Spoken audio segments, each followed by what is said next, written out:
safety issues. If the fire alarm goes off, we're all to exit the building out into the car park. Pretty straightforward.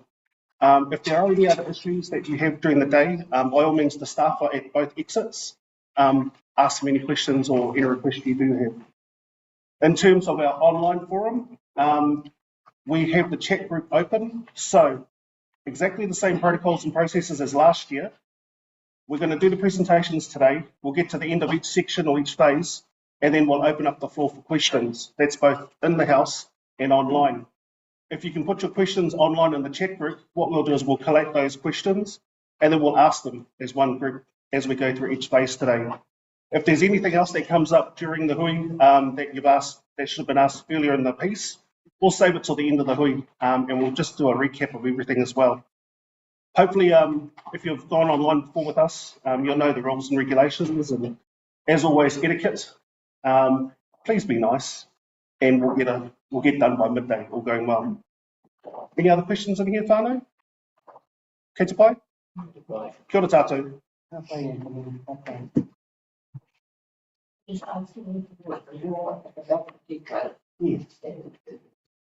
The only one yet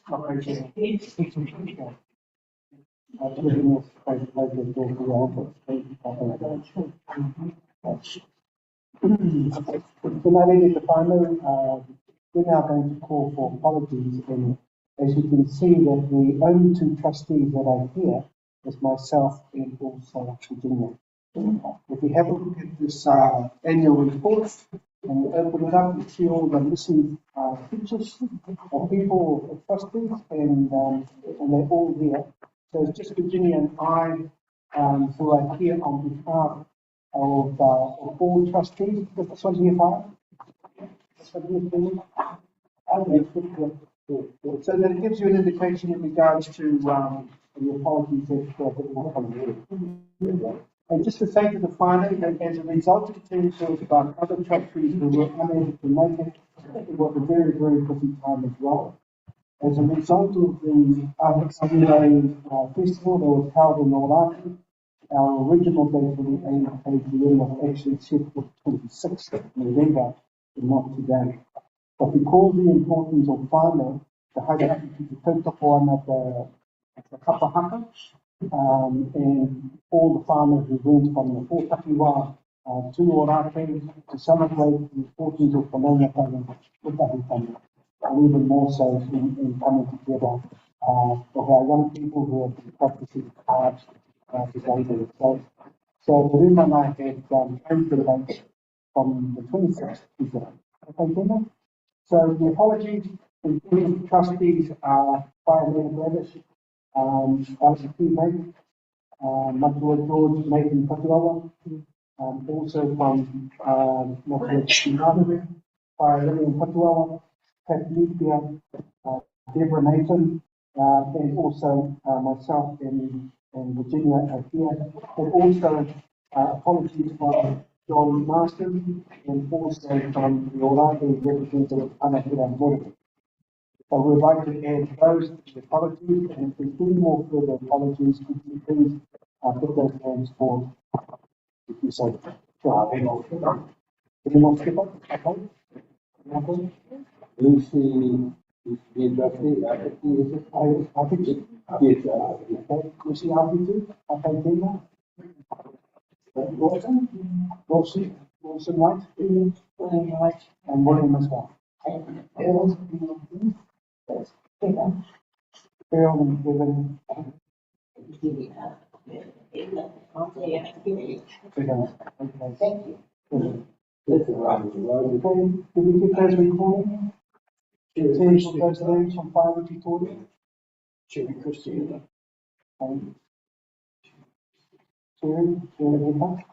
Fire, did you have someone else? Ngāti Whātua, we just call in for apologies. Oh. Yeah. With consumed away, you still got a forum. Sorry? With consumed present and 11, is that still a forum? Okay, well, koe tēnā te tautoko mai ana tātou whānau kia haere tunu ana, kia nō tunu ana. Toko Naisi was going to come today, but he's been Okay, Comfortable, Nathan? Yes.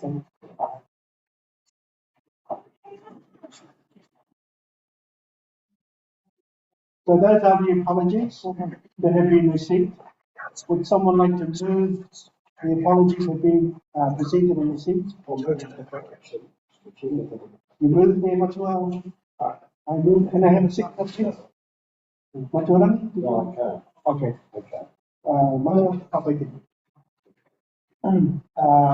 Matua leaves and move, seconded, and Matua, you move today. Kapiti. Okay. If there's no more further apologies, anyone, all those in favour of the apologies being received, please say aye. Those against, motion carried. Gentlemen, that. Okay. Yeah, in relation to that question on this, whether there's something about. It's called an hour? Yeah. Kia ora tātou. I'm also the secretary for the Te Rūnanga Ngāti Whātua Trust Board as well. Under the Māori Trust Board Act, there is no quorum for an AGM. Legislatively, the accounts do have to be presented, plus the forum as well has to be presented. So there is no quorum under the Māori Trust Board Act, which the Rūnanga is. Kia ora. With all the trustees wanted to be here, but due to the changes and due to the retirement commitments that they had, they were unable to. So, as Anthony has indicated, in terms of our legal business, in terms of going to the AGM. And that is a took one and I trustees to market, I had to do one of the books. So that really had to be included in that. Thank you, Mark. So through the chair, just to let the whānau know that the board were thinking about holding the AGM maybe in February, but we felt it best that we get on with the AGM and carry on with the business and update the whānau on what the Rūnanga has been doing. So this is why Richard and I, as trustees, decided we would continue. So we've got more meetings to come next year, whānau. Okay, For that. next item on the agenda, everybody, relates to the minutes of the Rūnanga, the Ngāti Whātua, the last 8 years, and it's this document here. Everyone's got a document of the last meeting that was held last year. And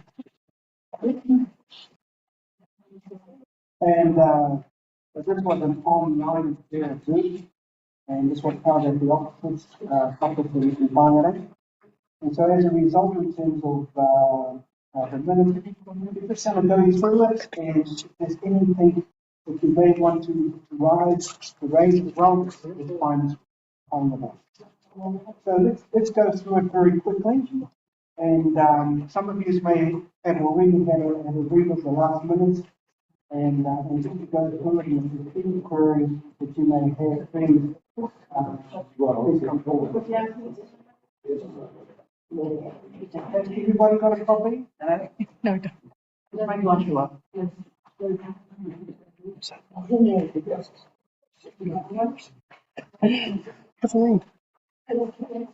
So while that's being passed around in Tātua, if we just have a look in terms of going through the pages one by one, and so what's important in relation to this particular document is that it's a confirmed indication in terms of the meeting that was held on the 19th of February 2022, meeting at 10 o'clock. And then it is the apologies and also staff at the present. And then down the bottom, they get the corridor by the chair and the moderator of the on page 2 is our rangatira Anthony had indicated in terms of this being a Zoom, as well as a kanohi to kanohi hui, that enables us to be able to be clear about the processes in terms of making this quite clear in terms of the expectations of how this is going to be run. And so that's page 2. And there's page 3 as well. So we also got Danielle, who is from our accounting firm, who is present as well, who presented at the last week, and will also be presenting at this one. So we'll introduce her with her time coming. So this particular document on page 3, as you can read for yourself, outlines in terms of the financial responsibilities that the Rūnanga were upholding, and as a result of the presentation given. So that's on page 3, and over the page, to page 4, and then we've got the chief's report that was given, as well as the mana hautu and the wīwaka, and also the new trustee. So sorry to rush through this if you haven't seen this document before, but it certainly is a good reference for everyone to have and to have a look through as we go through. On page 5, as you can see there, in terms of the national regional iwi partnerships and the Chair's forum, looking in terms of the types of items of issues that are discussed at that particular level. And then we come down to the travel of Poland, and also the COVID in terms of the impact that it had as well.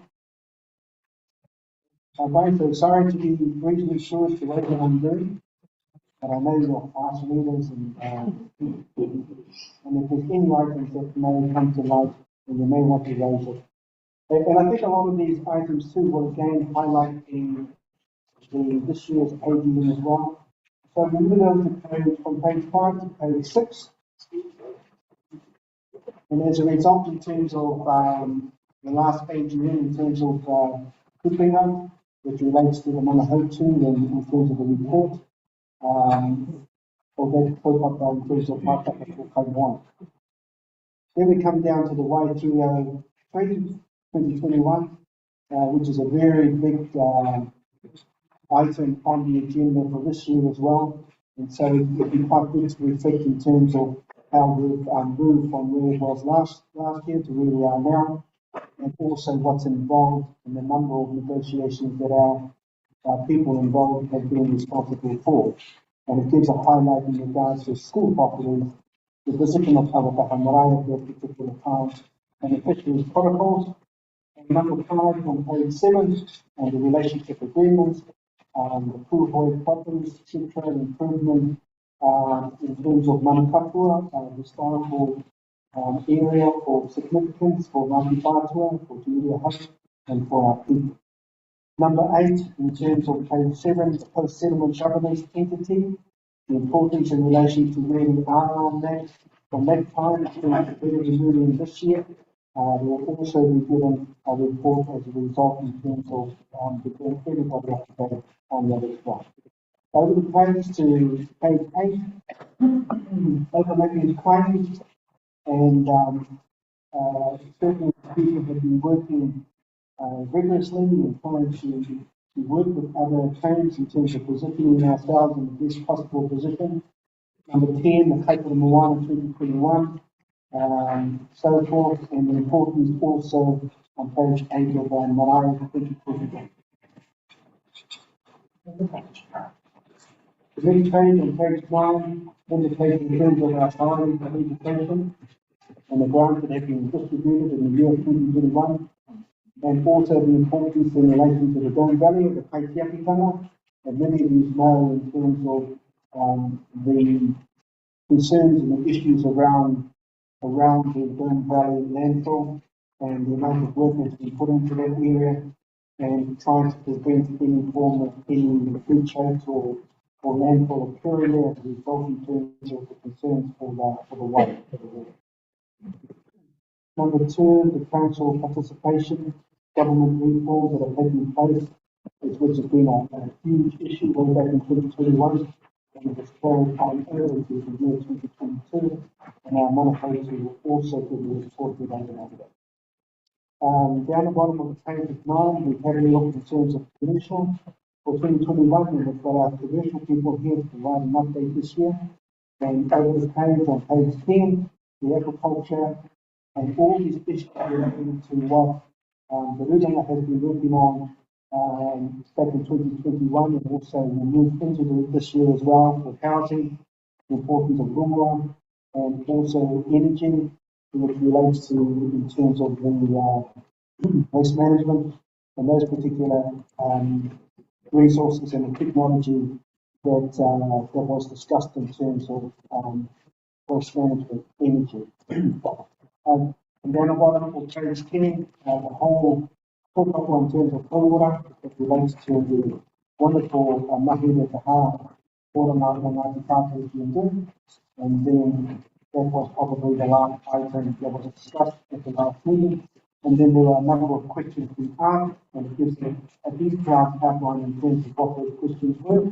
We won't go into them, but certainly this report provides an opportunity for everyone to have a look through and if there's any questions that you would like to have, like to get, a final base. And we encourage any questions that you have. So when you look at these particular minutes, as you all know, these discussions have been discussed, and that's why these minutes are very accurate, because we need the recordings in terms of people's contribution to the hui, and so that we can accurately record them and to be able to represent them to the whānau at specific times, such as an annual general report. And then over on page 14, which we're nearly there, again it gives in terms of our commitment and maintaining the continuation in terms of our kaupapa of the talking eco-fisheries, how it's structured as a result, and you can see for yourself in terms of that particular area the importance of ensuring that we're informing our people in the best way possible, of letting people know in terms of what the kaupapa is and how best we're going to be working forward, and all this information really helps us to maintain the integrity of what we do. And again, it was given on page 16 to 17, questions that were asked as well, and how they were answered. And as a result, everyone we had 18 and also 19 that covers the annual plan that was presented, and questions relating to that, and that particular meeting finished accordingly as a result in terms of what was given on that day. So i tātou mā, ke kone ngā whakaaro ramatira, ke whānau te whakaaro me ngā kōrero te runa mā Ngāti Whātua, me ngā pātai, me ngā kōrero te hui nei ngā irunga iata. So nā reira, te whānau, that is the minutes of the last meeting, annual meeting that was held on the 19th of February 2020. So now we get if we can have a mover and a seconder, and then we can ask for any questions or inquiries, and then, okay, you know, moved by Tracy Walters and seconded by Clara Victoria. If there's no amendments or no amendments, all those in favour that the AGM 2021 minutes have been presented, please, as true and correct, please say aye.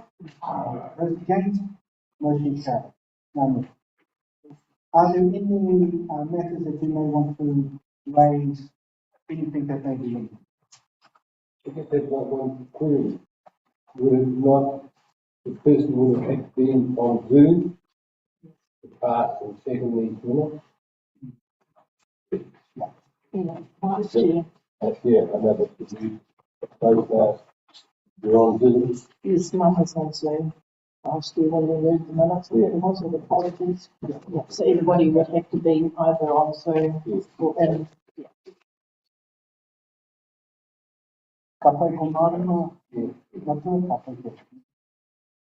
So look, everybody, if there's no matters arising, which I'm quite sure there are most likely to be updates with similarities of the report that you've just given, and it would be good to hear from our mana hautu in the same country in the presentation, and there will be similarities in terms of similar strategies to improve from this time to the year 2022 to 2023.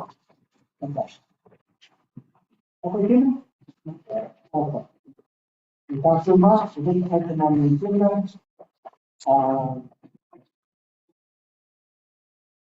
I'm going to now pass it over to our the presentation of the 2021-2022 annual report, and also our financial statements to be presented as well.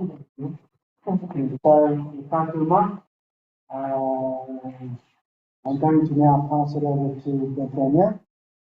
Tuku Ngāti Whātua, on the quarter of the Kia ora koutou. Ko Danielle Toku Inua, and I'm an associate at Sumpter Bourne Chartered Accountants. Just standing so I can see all your beautiful faces. We've been working closely with Te Rūnanga o Ngāti Whātua since 2017.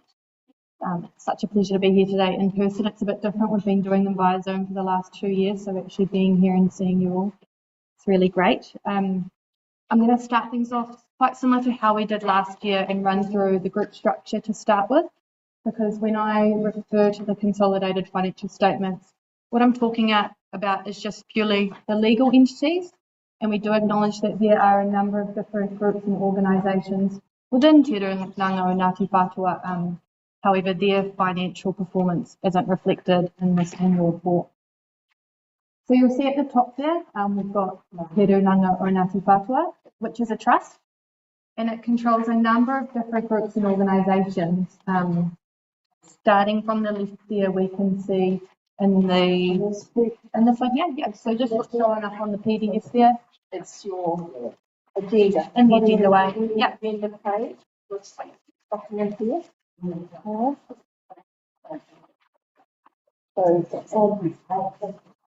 it's on page 2 of this the agenda document. This is what Danielle is following. Papa? Oh, it's just on.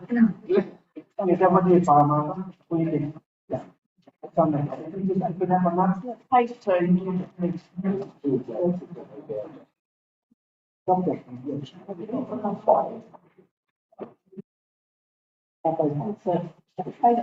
Yep. We're just looking at that group structure here. So, like I said, we've got Rūnanga o Ngāti Whātua, which is a trust, and it owns interests in different organisations. So if we start on the left there, we've got Affinity Charitable Services, which is a charity, and that owns 100% of the shares in Kahui Tukaha Limited. Now, that subgroup of entities is a charity, and it's bound by a charitable trustee, so it has limitations on what it can expend its money on. And Kahui Tukaha provides mental health services as well as mental health services and housing, and social housing. To the right there, we've got Te Toku Ika, which is the mandated iwi organisation, so the MIO, and that owns 100% of the shares in a company called Ngāti Whātua Fisheries Limited, which is the company that owns the shares that was received from the treaty settlement. To the right, we have Ngāti Whātua Moana Holdings Limited, in which our commercial board operates out of now, and that owns 100% of the shares in Ngāti Whātua Quota Limited, which owns the quota that was purchased. To the right there, we've got Tahi Holdings and Ngāti Whātua Investments Limited. They're both currently registered companies, but they're not trading at this point in time. And then to the far right, we've got Maitahi Media Limited, in which we own 50% of the shares in, so we've bought in our 50% share of the income expenses in the balance sheet. To the top, it's actually going to be your left, to your top left, we've got our associated entities here.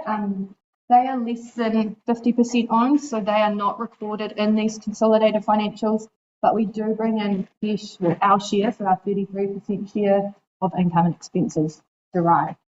Just go to the next slide, Pans. That comprises all these entities.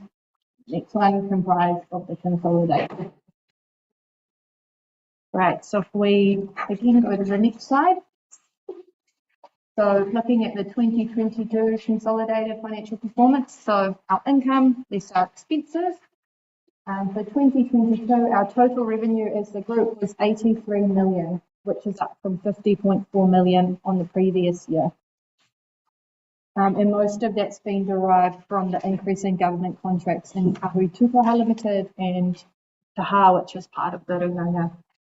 Our expenses for the year are 67 million, up from 44 million on previous. So what we've had to do is expend money fulfilling these contracts. So we've had to pay for more in facilities and personnel, being our two major expense categories. Our next net finance costs for the year which is our finance income, so our interest, less our finance expenses, was 230,000, up from 193,000 on previous year, and that's predominantly the driver behind that is interest rates are increasing. Our other revenue and expenses, so as I alluded to in the second slide, that's our share of our associates, so there's 33% one. That was 150,000, up from 41,000 on previous year. So our net profit, our total comprehensive revenue and expenses for the year was 17 million, up from 6.6 million on previous year. So we've seen around 158% increase on profit this year. So just moving to our next slide, just to highlight compared to previous years where we're standing. Great. So if we move on to the statement of, oh, actually, no, we're going to break it down a little bit more on the next slide. Yeah, so what we can see here is a breakdown. Predominantly, our main driver behind our profit is from kahui tukaha and the Rūnanga as well. So kahui tukaha of that surplus we've made as the group, they've made up 12.3 million of that total surplus. And then taha, or He Rūnanga Ngāti Whātua, is made up 3.5 million. And then the remaining surplus is coming from the commercial board and all those subsidiary entities. So if we move on now quickly to our statement of financial performance, our position. So what we have here is our assets and our expenses. So what we own less what we owe. For the year ended June 2022, our assets were 68 million, which is up from 52 million on previous year. Our liabilities are slightly down at 9.2 from 9.7 on previous year, which brings our net assets, so our assets minus our liabilities, also known as equity or retained earnings, at 59 million, up from 42 million, which was expected given the profit from this year. We can break that down a little further, like we did with the statement of financial performance, if we just flip to the next slide.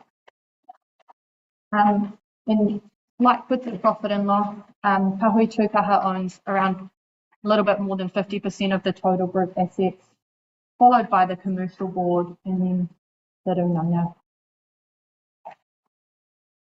And just for fun, I'm going to break it down a little bit more. So what we can see here is predominantly the driver, well, most of our assets comprise of our fixed assets, so our property, plant and equipment. We've had to buy some more things to fulfill all these extra contracts we've been given.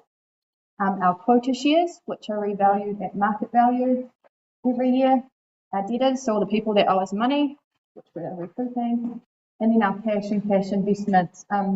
This seems quite high this year because we've had some term deposits that we're rolling, and accounting, you have to classify them a little bit differently, but Alan will be touching on after the end of plan and the budget what we're going to be doing with that money. So just to reiterate, the main driver this year behind this increase in our surplus and our increase in our assets and our net assets, it's just those government contracts. COVID was really good for us. We were able to provide a bit more services. And yeah, we'll touch on a little bit later what we're expecting for the future performance. Does anyone have any pathway questions? I went through that a little bit fast. I do have a video up on the website and the Facebook page if you want to have a look. Pretty much the same thing, just snippets from the annual report, which is in here. It's got the full consolidated financial statements in here if you wanted to take a look and ask any questions after. Kia ora. Yeah. Oh, thank you. Halfway from one of my news. So you can have a read through the financial report, and if there's any pathway or any more pathway later, you can ask Alan. Now going to pass it over to Mana Hotu Rangatira to give his report today.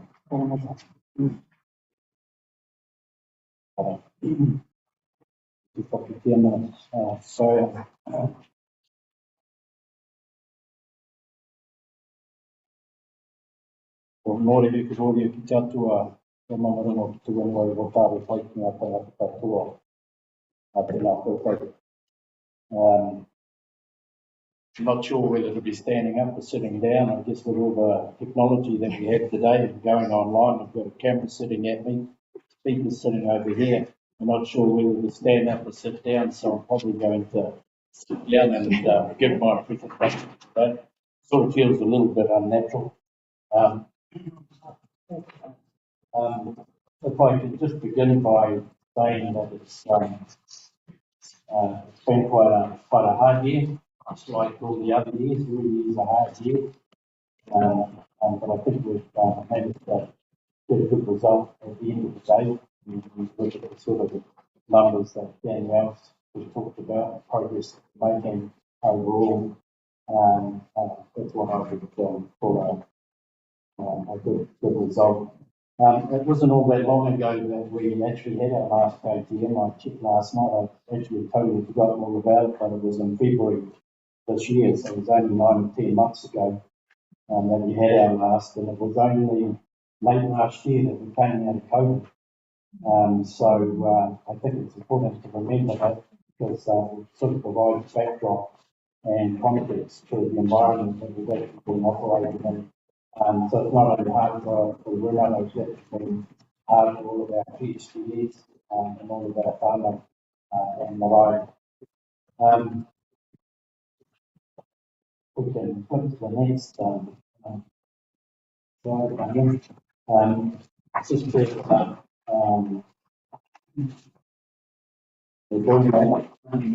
just really want to acknowledge our trustees. I guess people be aware, again, it's only been a couple of years since we had our elections. There were some issues with that, come through that. And like everybody else, I'm just really quite amazed with the number of issues that have been sticking on the table with our board. It's not normal, to be honest with you. Our board members could work full time, just keeping up with the business. So that's how hard it is for them. It's how hard it is for us. But for people like me, I get to work on it all day, every day. They struggle because they still got the rest of their life to do as well as try and keep up with the business. So I think it is important to acknowledge our trustees. I guess one of the things that have happened last year, and I think we touched on it earlier this year, is we've now got co-chairs. So that's been a big move from the past, and that's Dane Nader and Adam Hebeck. Adam's sort of been more about front in terms of the board itself, and Dane Nader has more dealt with the issues that go more broadly across the country and that involve significant relationships with all of the iwi that are out there.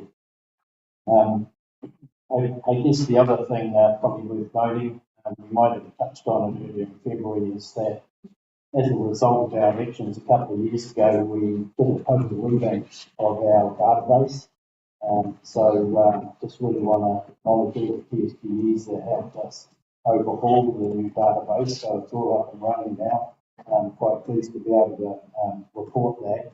And I guess if we now think about the stats in terms of what we've got inside our database, it's about 11,000 members. And surprisingly, some of the other work that we've been doing with Statistics New Zealand have not only identified that there's actually 22,000 iwi out there that affiliate with Ngāti Whātua, and that's off their own back when you do your election figures, tick the boxes. So there's 22,000 we've actually identified as Ngāti Whātua. And I guess interesting of all of those numbers is that the largest of the takiwā of our hapu is actually South Paikana, Ngāmanga Whakahi.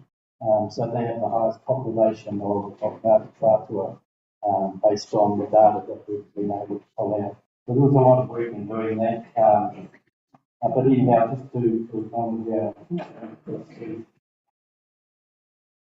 we move to the next slide. I guess one of the things that's been really important here, and it's been important to myself, to the board, is the importance of growing our working relationships with the other 70 odd other iwi across the Mutu. When you think about our history and where we've come from and what the government has done to us since 1840, they basically divided us into where we've come from. And so it's really important that, in my mind anyway, that our iwi learn to work together. And our iwi learn benefits of being able to collaborate together so that we can leverage off those common interests, those things that are of importance to all of us. There's been a whole bunch of work happening in that space, and that people will be aware last year, Day Neighbour was quite prominent, I guess, and mahi that happened within Oranga Tamariki. It's interesting and a little bit funny to know that she's also taken up some leads on issues within government and across the country. So leading that money as well, and a whole bunch of other things. So I guess when we go to these iwi forums, we're not just bystanders. We're actually driving our own kapi, not just ours, but also those kapi that are important to our other iwi within the Taitawhero. The other importance, I guess, is building those relationships with government. I guess I think back as far as I can. We didn't have the sort of relationships with government that we have today. So building those relationships means that we get better access to information, but we're also able to better influence decisions that are happening in there. I guess you've all seen the sort of things that have been happening over the last few years. In fact, we've even got some of our own Taitawhero people within the government. So myself and others that have been involved in both the Taitawhero and the wider area know that we often not only visit those ministers that are within Taitawhero.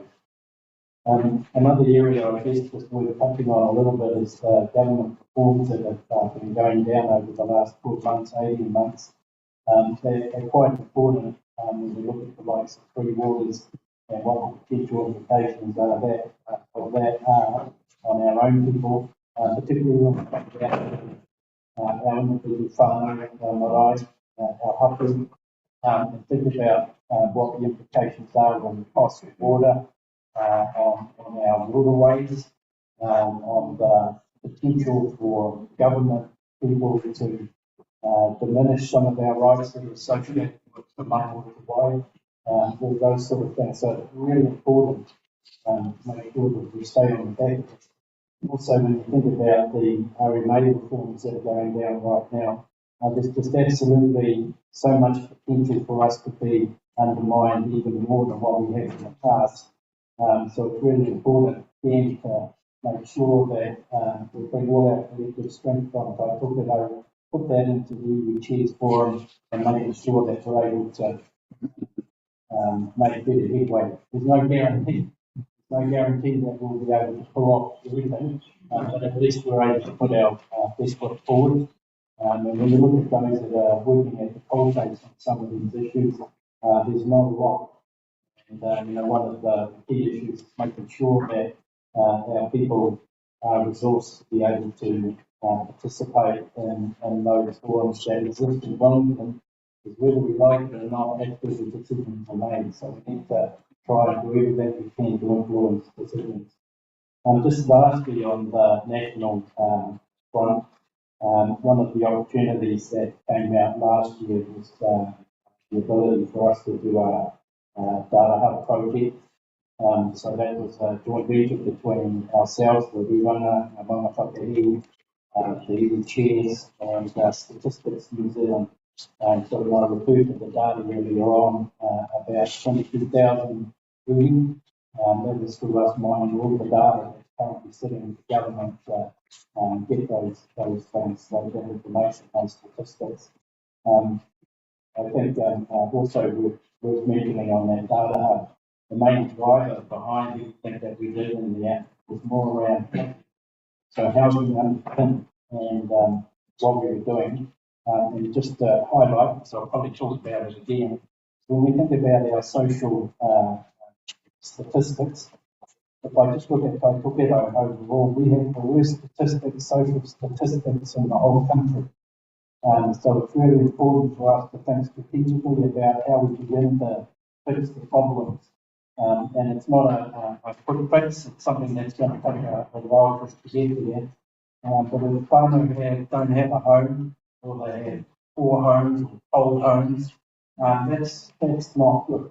And I guess when we look at other statistics, what they tell us, if you don't have a home or you're unstable, you're jumping from one home to the next, then you're probably more likely to be part of those worst statistics that I'm just referring to. So from a strategic perspective, it's really important for us to focus on getting our farmers and within homes.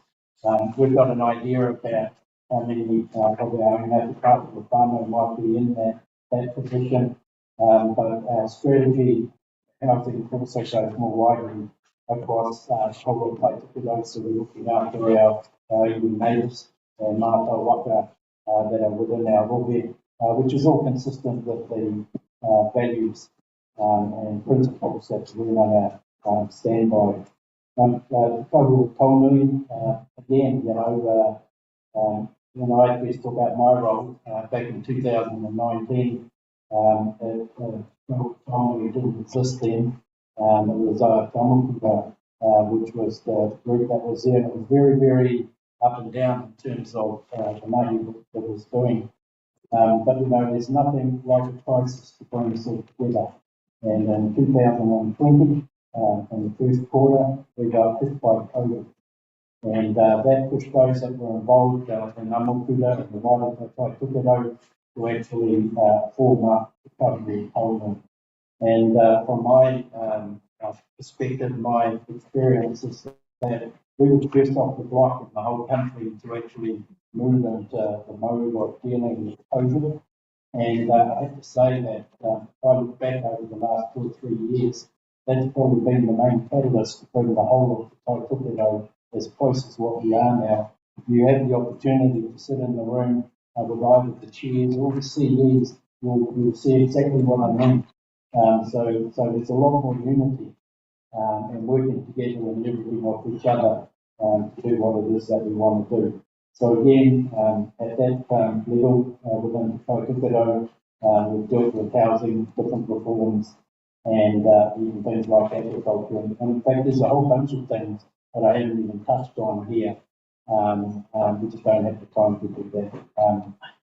So just to finish off the slide by saying that it's really important that as Te Rūnanga Ngāti Whātua and as Ngāti Whātua, we continue to invest into this space because growing everybody is growing us and it's helping to get us to where we need to be as a people.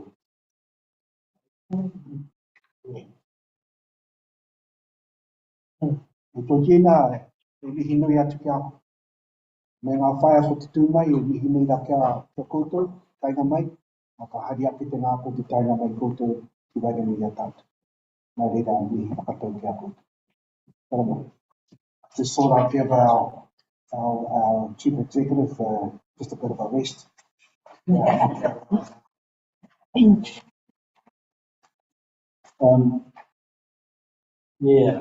Again, Way 303 for many of you that have been around since 1988. It was kicked off. It's actually been a hard road, so just wanted to acknowledge you all for that and sticking in with it. It's still a hard road today, and we're still not there, but hopefully we're getting closer. One of the unfortunate things that happened last year is the Crown pushed it out yet again to May, and a big part of that has been around some of the issues that still remain unresolved, and they're more to do with overlapping claims, Y numbers, those sort of things. And, to be quite frank, I feel quite disappointed in the way in which the Crown are actually doing things. They are so slow that by the time they make up a decision, there's very little time for us to actually move. And that's sort of happening already. with some of the mandated issues, overlapping claims that we need to deal with. We've got 6 months out to the end of May, which means that we have to, almost like everything's put into, it's snowballing.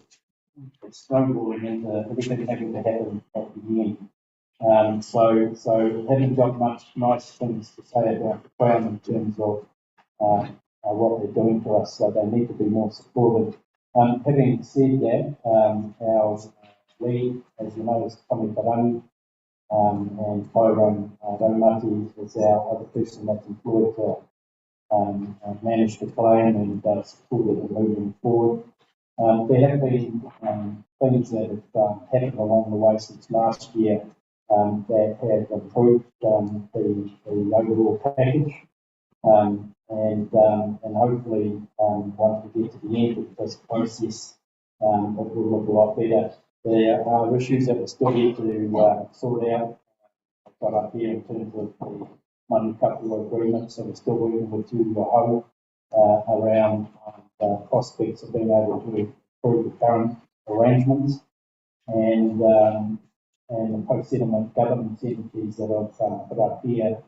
That's a subject that we're going to leave right to the end because it's quite a lot of stuff to go through. I just want to make sure that we give a short, sharp overview of what's happening in that space. Can I just raise one issue in terms of the internal disputes? So there's probably a couple that are on the horizon. One is to do with, and it's important to say this for clarity, and just so everybody understands some of those harder issues that we deal with. So Ngāti Whātua who are part of the Rūnanga, wish to remove themselves from the mandate of Y303 and Ngāti Whātua. They feel they're in a position now to manage their own claims. I guess when you look at their whakapapa to Ngāti Wai, for example, ourselves and Papafo, you can appreciate what it is that they're wanting to do. So it's taken right up until just last month, I think it was, for the Crown to come and give us a process that we need to go through in order to deal with those mandating issues. So again, it leaves us 6 months to actually have those early and try and get to the other rooms. The other one I wanted to raise is that there's a kōrero that's happening with Ngāti Whātua and about mandating, and it's sort of been in the backdrop for quite some time. But I think it's important to raise it here today just to bring it to your notice because it's one of those things that impact the whole of Ngāti Whātua. And so it's not something that everyone wants to deal with on their own. So at the minute we're looking at holding a hui down at Ngāti Whātua down at the marae. And I guess some of the conversations I've had with trustees and some of the communications I've sent from Rūnanga is that we ought to definitely invite all of our kaumātua to participate in that kōrero. So everybody's very clear and understanding of what it is that we're trying to deal with. Be clear, not so certain that the Rūnanga are absolutely clear. So we need to get crystal clear so everybody knows what they're dealing with, and then everybody can have the kōrero. We'll go to the next slide. Just one thing on this, before we do. There is another issue that's sitting in the background, and it's only just, again, one of those more recent things, like the last few weeks, that we received that from Te in relation to Y303, which basically spelled out the area remaining for the Rūnanga to deal with. This map will come out at some point, there will be something to be considered as we go through ratification, but essentially 25% of our entire rohe has not been dealt with by any of our hapu, by Wārake, by Rūnanga, by Tū So 25% of the entire rohe, a big part of it relates to the northern end, Wairua, and this area alone, 2,000 Ngāti Whātua lives here. And the other part is largely through Ngāti Whātua coming north. So 25% is a massive area, and I guess all I would say to people is you really do need to look at what the Crown are offering for settlement of the final claims, and 25% of our entire look remains outstanding. So that's what the Rūnanga are trying to deal with at the moment. So if you look at $12.5 million they're offering the Rūnanga and some of these properties, then that's the context, that's the backdrop to what I'm suggesting. I think it's important again because I wouldn't want a farmer going through the settlement and not knowing all the key facts. I wouldn't want it to come out later and somebody say, why didn't you tell us? But those are the hard decisions that need to be made in this current year within Y303. But other than that, negotiators are doing their best to progress things within the environment that we're operating. If we sort of move over to the marine and coastal area, I guess people will understand the foreshore and seabed decisions that came out well over a decade ago now. We had the big marches that took place in Wellington. This is what we're talking about. The government basically took our rights and interests within the marine environment away from us, and they gave us back what they call a MACA Act. Then they created a whole bunch of hoops for us to have to jump through to prove that we actually had these rights. So this is what we've been dealing with for the last 3 years at least. It's made harder because we've got just such a big body to deal with. And in the end, the courts have agreed with us that we should focus up to at least 5 takiwa that just so happens to match all our takiwa, so that we can more easily deal with issues within each of those areas. I guess from the Rūnanga's perspective, it's also been strategic because we have Ngāti Whātua and we have Tūrioho that are dealing directly with the Crown. So we didn't want to interfere with any of those direct negotiations. So in the end, the best one to go for was the Whangarei area. And so we've done that, we've achieved that in the courts, and we've left the other areas alone to be able to work through issues. If I talk a little bit about Whangarei area, one of the things that we're leading, and I come back to what I was talking about earlier in relation to collaboration, and if I connect that with the MACA, it's funny they stuck a thing in there called exclusivity over the areas that you're claiming. So in other words, if we've got 16 iwi in Whangarei, like we have, claiming to be in Whangarei Harbour, unless we all agree, nobody gets anything. So this is what the Crown do to us, claim us off the head, like they have in the past. So we're doing a lot of work. We have been for a while with our Whangarei whānau in particular. It was interesting that we've in fact been challenged within the Whangarei Harbour ourselves. In the end, what we said is that we'll go and talk with our Parapho, because they're part of us. And of course, the hui we had, the Parapho, said they will support us as having rights and interests right up to our northern boundary. So we're not too put off by some of these other iwi, or one of these other iwi that have challenged us, and they're not really in the area that we're talking about anyway, more out on the coast. But other than that, there's been a massive amount of support come from the Parapho to work collectively and cordial out of those huis that we need to talk with all of them alive throughout the whole of the whangarei, so that we're dealing with people on the ground that do understand the rights and interests. I think the key thing for us that we need to do in order to achieve what we're after relates to tikanga. Our customs and traditions.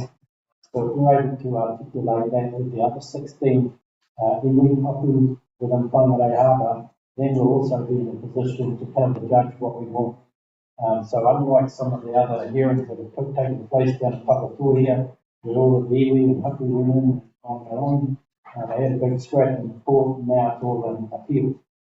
So they all went the wrong way, and raised the issues I was saying earlier. Unless you go into United, you're probably not going to win at all. So that's sort of some of the things that we're having to deal with. We talked about, May and February, talked about our conversations with Rūnanga, so we're comfortable that we now have an agreement on how the Rūnanga area will be handled. We've had a number of ambitious plans that we've been in and out of accordance with. We've had good success actually. I think in the end, most of the ambitious plans consisted of proposals that we will not provide them out at least. And it's important to understand knocking them out means that it will save us millions of dollars in arguments in the court. So that's why we're being strategic.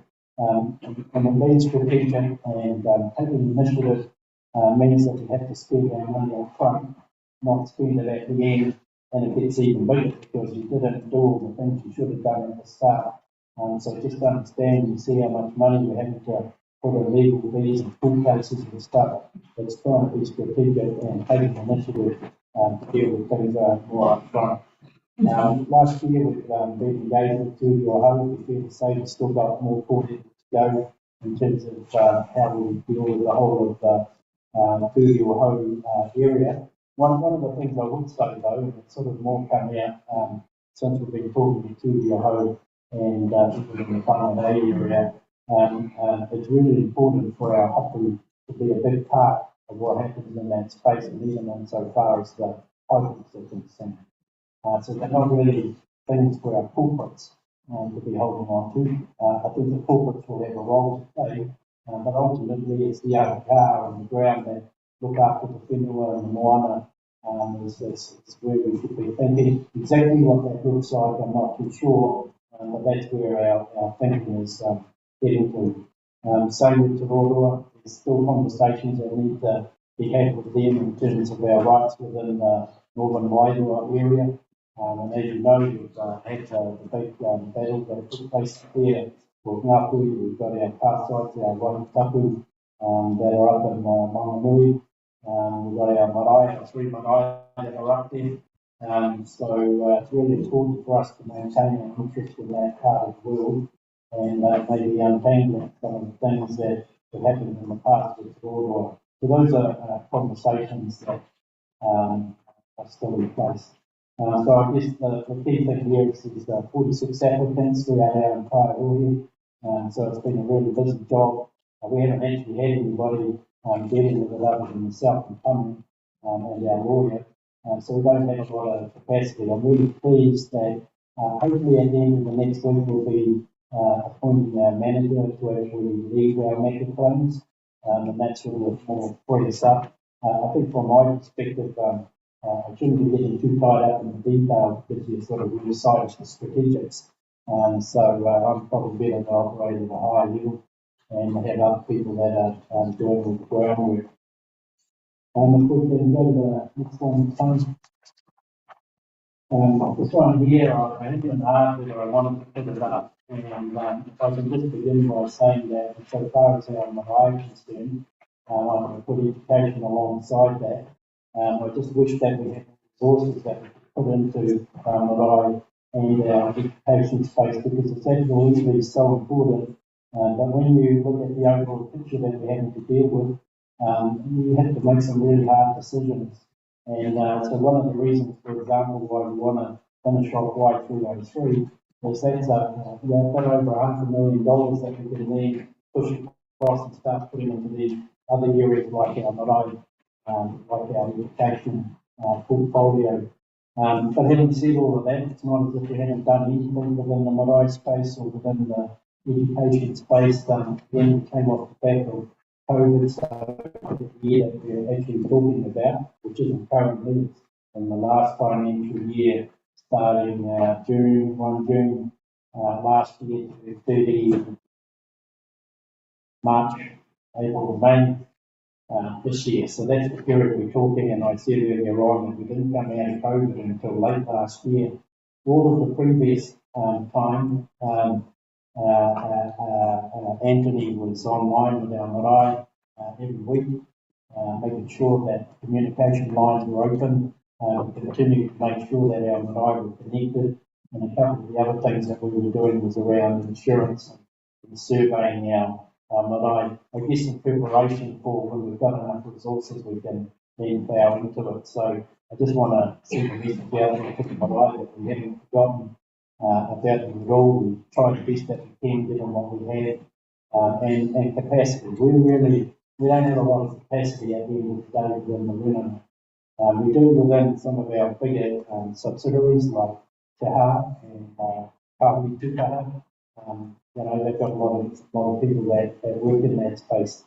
So that's the message I just want to leave for the marae.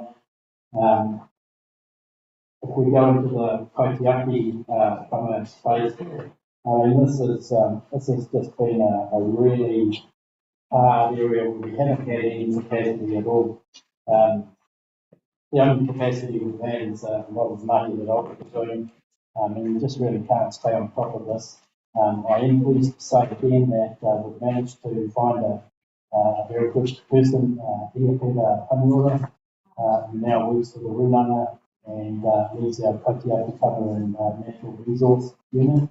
So it gives us a lot more capacity, and I guess if you've been watching the news lately, he's already making a bit of an impact across the country in terms of the stuff that's been happening with the mayor of KMC. Very disappointing that I couldn't think of a better person to be in there doing that money to make sure that we can get to where we all want to be. Just picking up on Rayleigh, which actually we call it Stone Valley, but it's actually Wavy Valley. As you'll recall, last year we had a number of commissioners and a judge that most of them absolutely didn't listen to us at all. In fact, when we read the decision, we wondered if they were even there when our whānau gave evidence. The only one that did support us wholeheartedly was Commissioner Parliament. I hadn't caught up with her since those decisions came out, so she just totally supported us. This year, or the end of last year, the hearings recommenced, and now we've got 2 environmental judges and another 3 commissioners. And I have to say, my experience both at June and all the way through to where we are now, I'm confident that we're going to be heard. It'll be interesting to know what the decision is going to be at the end. But I can say that the judge has already been throwing them out once, become lies, and through their lack of consultation with iwi, papu, and probably the strongest thing that's coming through right now in those hearings is that when everybody sticks up their evidence, there's nothing Māori about it at all. So under the law, they have a good right regard to Kaitiaki whenua and all of those things, and all of them they admit now, because they've been in front of the judges and our lawyers under interrogation, they admit that they haven't put a Māori lens on it. So just based on that and the fact that the judges are talking about this every time, tells us that we may not solve it, but something is going to happen. That will force them to do a whole range of things. So that's sort of my take. The best outcome, of course, is they just get rid of them. So just to say that we've been having these hearings all the way through to where we are now. They just stopped last week. They're paused until February next year, 2021-22. So that hearing will be at Tuatara Marae over 3 days. So good to put that in the diaries. And just to flag that to those of our witnesses that will be giving evidence. The councils, we've got the biggest challenge of any iwi in the whole country in the sense that we deal with 4 councils. One of them is the biggest in the country. So that's what makes this so really hard when you look at the multiple issues, which include Stone Valley, that are dealt with by the Auckland Council. You come up to Paipura Moana, it was good when Jason was in there, but now we've got a new mayor. Who knows where it's going to take us? But I can tell you that communications that we've been having with the staff, which is really, really good, good people, has identified that there's again a lack of a Māori lens in all of their plan frameworks. So when they talk to us about housing and providing for our people, when we drilled it with them, what we found is their housing strategies were wrapped around rich Pākehās with farms that wanted to subdivide their farms to make more money and for others to have it. So it was just a continuation. So the more you drilled it, you couldn't see a single door. And I guess for any plan you look at, if that's the case, then we're probably not in there. So between now and then, wrapping up their plan earlier next year, we'll be a better, we want to get in there and make sure that we can put focus on not only housing for our whānau, but also try and better understand the detail of our marae, so that we can make sure that they're put into those plans. So that's a big piece of work we're doing. We're also working with NRC on a number of fronts, and I guess we've part of the Māori representation. We now have a young lass from Ngāti Whātua. I've just lost her name right now. So she's become the chair of the NRC committee. So very shortly. So for the first time ever, we have a Māori that's driving the NRC and the committee and all the decisions that they make. So that should give us a bit of an advantage. But it's why we should be supporting Māori representation on councils, because we have to take every opportunity to get into those places to be able to change the world and better align it with us. Again,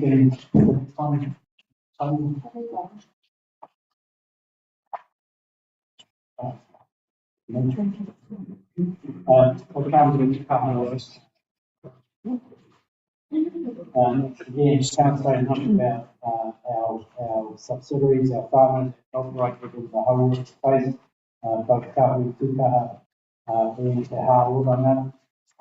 So it's just massive the amount of work that's going on in that space, and in terms of rural labour, most of our resources at the moment is actually coming through there. And unfortunately, it's coming from COVID, the big driver behind it, because the government has needed to resources into COVID, and the only way they can get impact in terms of our own people is to work with Ngāti Whātua and Te Rā. So that's not a bad thing overall, but a lot of it's been driven by COVID. Ngāti Whātua, their role is mainly in mental health and social housing. When we talk about social housing, they're talking about the worst thing you could possibly be at. So these are whānau that are living in cars, under bridges, they've got mental illness, they really can't afford it, nobody wants. So ourselves, through Ngāti Whātua, do a lot of work and working in their space, in that space. It's not the only space they work in, they also work at inspection as well. I could probably add that for social housing, Ngāti Whātua and Rūnanga or Ngāti Whātua are the second largest Māori housing provider in New Zealand. So I think we should be pretty proud of being able to achieve those sort of outcomes. Our two trustees, we've got one of them in today, June Wilcox, and of course Maida. They are our two trustees that sit in there, and Barbara Brown, Barbara's Jack Yellow. They do a fantastic job, and their staff numbers are growing. If you look at the stats we gave last year, it's grown right now up to about 290 staff. Indeed, in my books, was in that last financial year, just under 2,000 individuals were helped to houses last year alone. When you do the maths on that, if you've got the maths, we won't play around with it another day, but it's quite high. We're talking about 89 a day. So you do the numbers, and that's sort of what they're peddling on a daily basis. 64 million in revenue and $29 million in the assets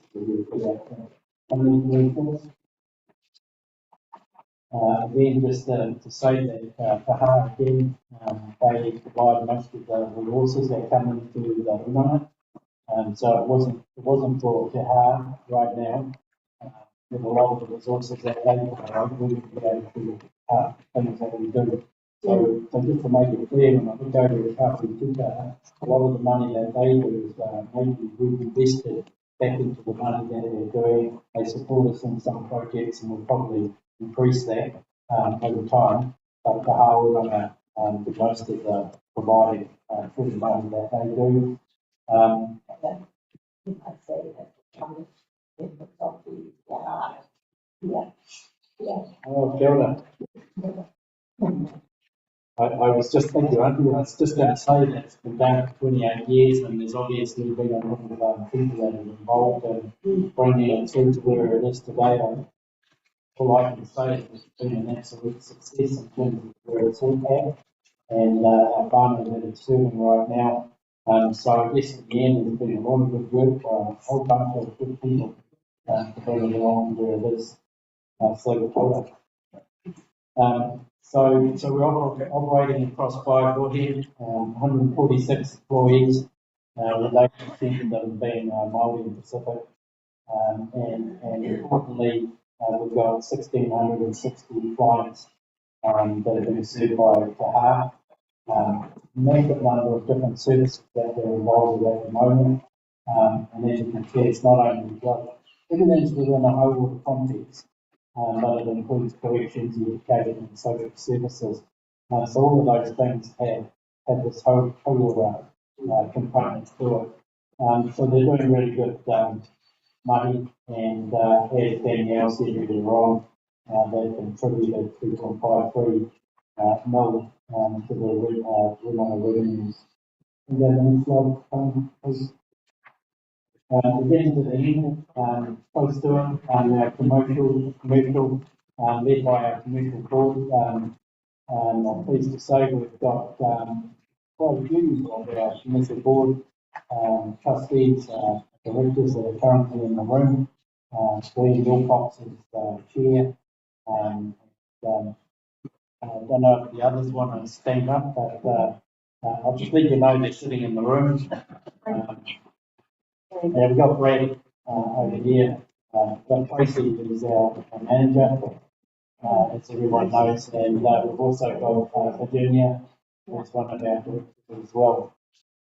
So thank you all for letting that be done. So our main focus in the commercial is on wealth and creation, and so I just want to think about the areas that we're currently investing in. We've looked at it being a good fit. It's about supporting the farmer and that it's sustainable.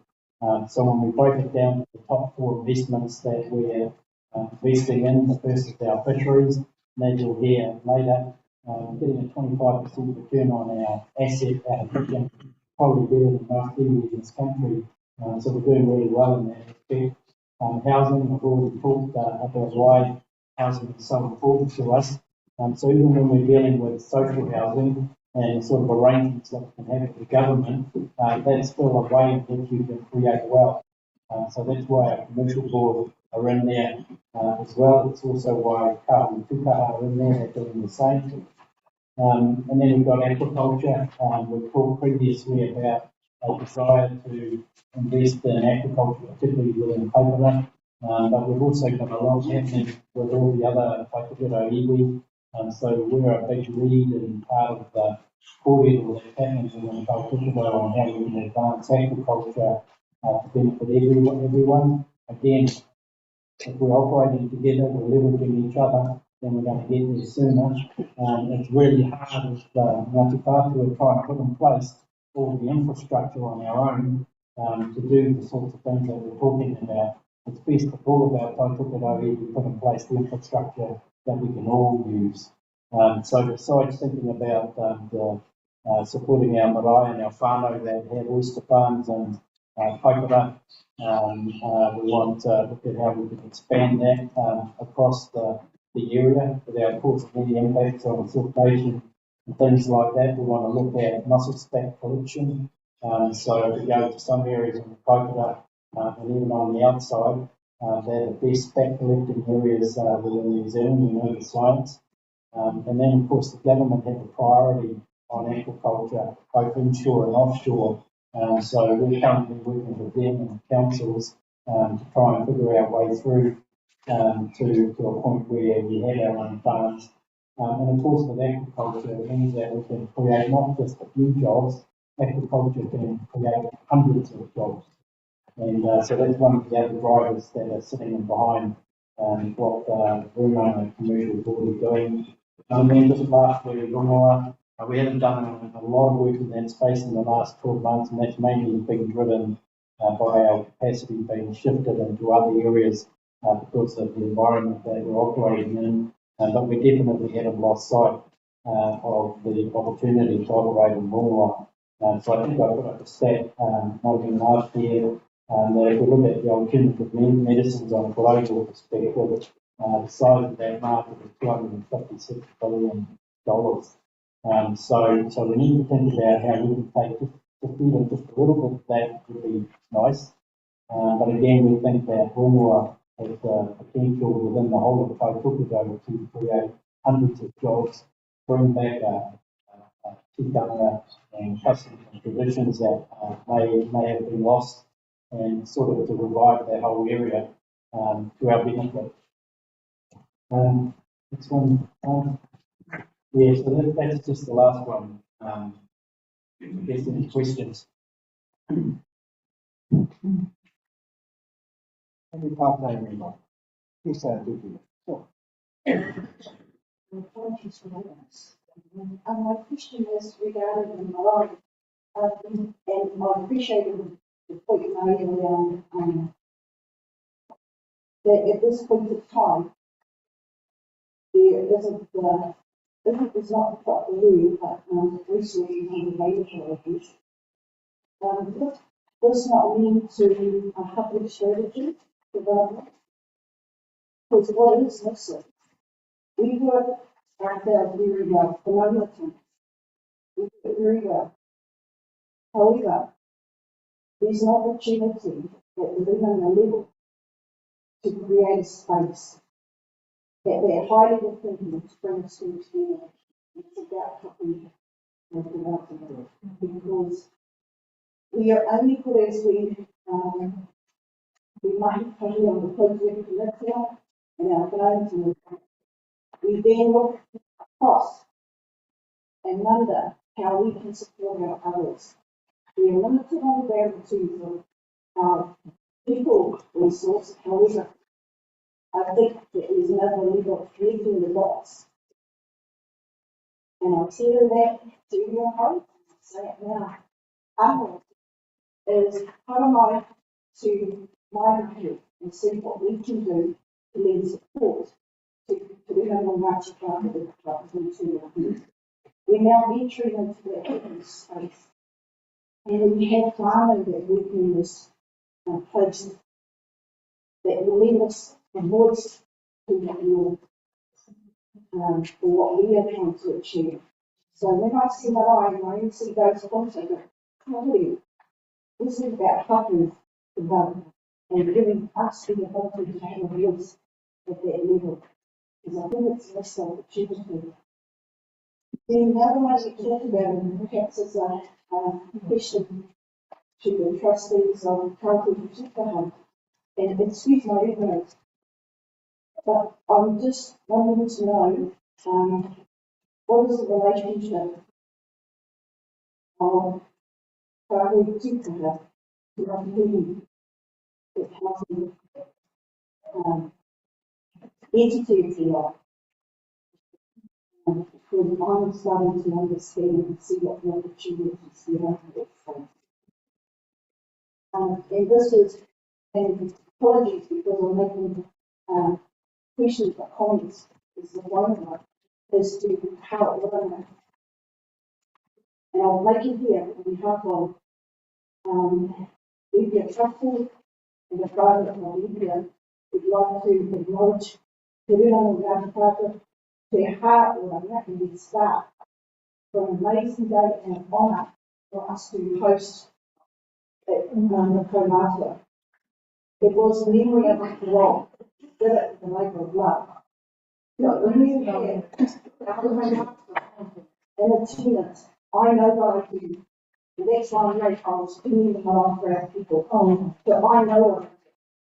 And so part of my commitment under law and to our area is to ensure that at this level, to Ngāti Whātua, that we never lose sight of the mind and the potential that we can make to all connect up. Don't just leave it to the here and wake up to or too late to make something together. But I think, and I heard what I think, that I think there's an opportunity for all us to connect the dots It's about the moment. You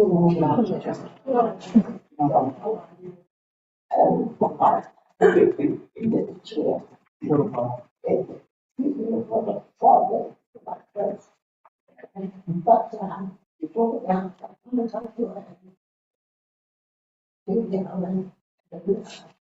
you know, I want to ask, how many people in the room have been to Ngāti Whātua? Do they actually never heard this? Because for the last how many years that we've been living society, we've been the guardians of that area. And if we don't hurry up and the town will become a guardian, it's our opportunity to be guardian of our own Ngāti and to the Harbor world, or from Rome, or the things yeah, was in that area. But I just ask him, how many people in the room have been to Ngāti Whātua, and how many know what it is? Yeah. It's important. If we don't, then we are.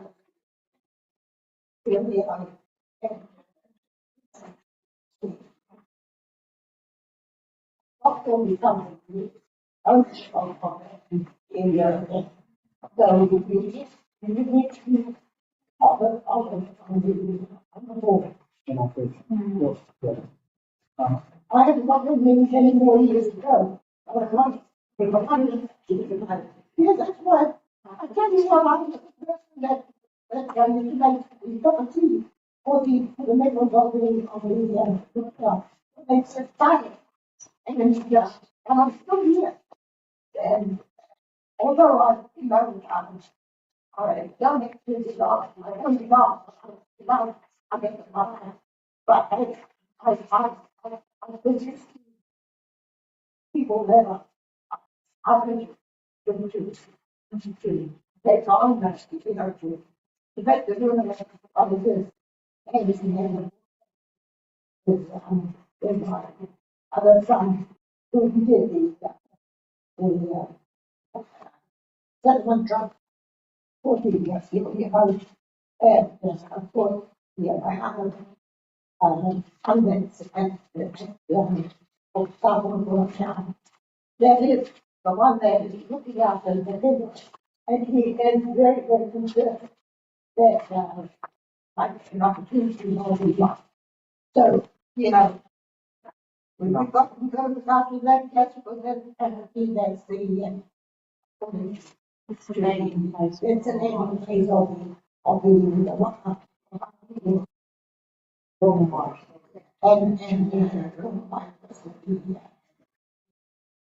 the chicken of Paia te nā koe moto pātai kia ki te whānui te hia tēnei wāhi rangatira. And there's quite a few of us who have been there, but those who may not have been there, there will be a time. And tēnā koe te kima ki te āwhina ki atu e kaitiaki mo te rawai. 1954 whāhu Kanitoro, but we understand in terms of what you're studying.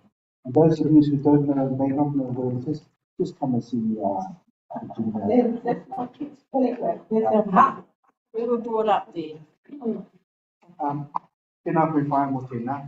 E te tūhine, mihi nei rā kāpoi ko whātai. One of them was in terms of kāhui, tukaha, in terms of the relationship with Matapi. May I ask you then if you would like to answer that part time? What Georgina has asked in terms of how to mea te mea matanga kia Matapi. And ko wai ko Matapi. I tēnei te mihi kia koutou te mihi o te wiki. So a long time since I've been to any of these kaumātua hui. And when I looked around, the last one I went to was at University. Robbie was there, Sid Richards was there, I was there. You know, it's a long time. It's a long time ago. Even my dad was there. So anyhow, but I just wanted to bring it to you, Georgina, because, you know, they have to pay you, they have to follow rules to pay you, what to do. So Kawi Tukaha is mainly involved with social housing. And as such, it's not a vehicle to actually own property, it's a vehicle to provide the service. And that service is the manaakitanga of all who live within the Rūnanga on Ngāti Whātua. It's a good news story, because it means that actually Ngāti Whātua have first preference in any housing, any need. So in Tāmaki, in Whāngai, and so Taha, we look after one another. There is always a place for any Ngāti Whātua that is hungry. So that's the good news story. During COVID, Kawi Tukaha was the largest provider of emergency housing in New Zealand. They also provide emergency housing and housing wraparound support for immigrants, for new immigrants. You might have seen that in the paper, because we thought, how we felt it was better that Ngāti Whātua was looking after these people, then these people were just going to sit anywhere and being looked after by nobody. And the other thing that they do, I think that's really important, is they also provide work within the family violence part of the kaupapa, so that if there's whānau there that are in a family violence situation, they can be taken straight out, put into emergency housing. But like I said, it's not a wealth holding company as such, so even though you see the assets there at $26 million, most of that gets plowed straight back in. And that's their kaupapa. But of course they are part of the Rūnanga, and so as part of the Rūnanga, they also have a responsibility to the Rūnanga to ensure that the Rūnanga is supported in its kaupapa. They being out there doing their own thing without thinking about the parent body. Otherwise, we just, instead of becoming tuakana teina kaupapa or tuakana, all we become is basically just an offshoot doing our own thing. And that happens to too many organisations. They've got the Māori tick on the box, and then they forget about the tikanga of the parent.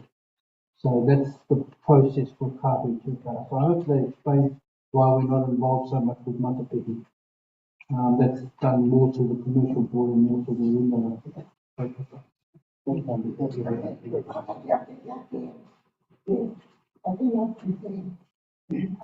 I believe that, you know, the being with that, with the job. And you say that, you support the agreement. When you receive your grants for your projects, do you give a percentage of your contract as part of the what do you call it, administration to the Rūnanga? Because you know with the how we had one trouble talking about that percentage, you know, all our contracts, like 10% had to go to the Rūnanga for the administration. So now you have just like the how. Do you pay a percentage of your No, not a percentage, but there are provisions for us to pay, to grant because don't forget it's a separate charitable trust, so it's within, so it comes under the charitable trust kaupapa. So it does have provision to provide for grants across to the Rūnanga.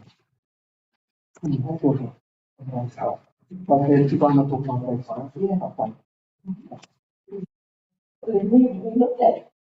Yeah. Tēnā koe mo tēnā Glenn, ko marama e tōkina kapaina, kapai. And in Tongina, when we have a look in terms of the annual plan for the year 2022-23, as our Mana Whātua has indicated, working towards getting our claim is the biggest kaupapa, and the issue that we raise in terms of marae having a voice, marae having a support, other agencies and other hapu as well, and other agencies that helping in the development of marae, etc.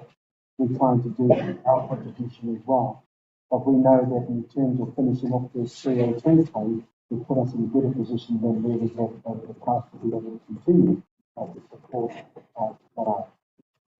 Nā reira, e tui pina, e tika marikana tō kōrero, te kere mātu e whakarongo kia koe, e whānau tō hakawhetaitanga ki te Rūnanga, e whānau ki tā mātu kaimahi o te pā, tā rā te kari ake ki te manāki ki tā tātou whānau o Rīko Mai. Nā reira e misi nui ake kia koe, mō tōko te mahi manāki ki runga i te mea nui, te whakakotahi nei tātou, i tētahi ngā mea katoa.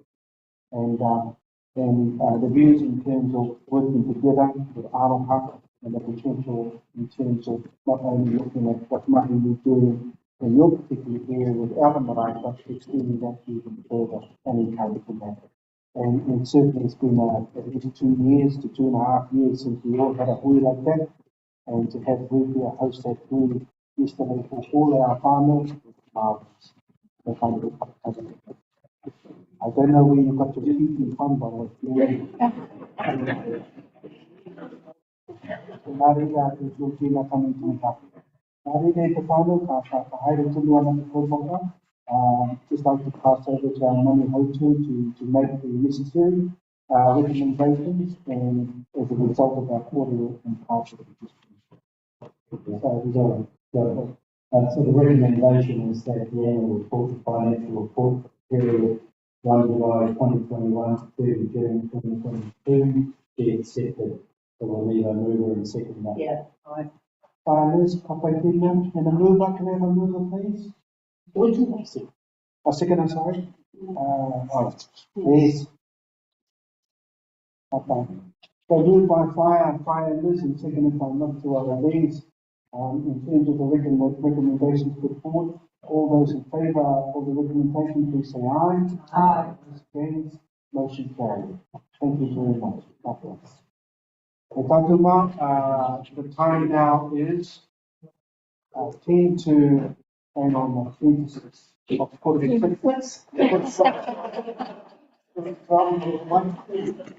so let's see how we go, and we're going to move into the next one.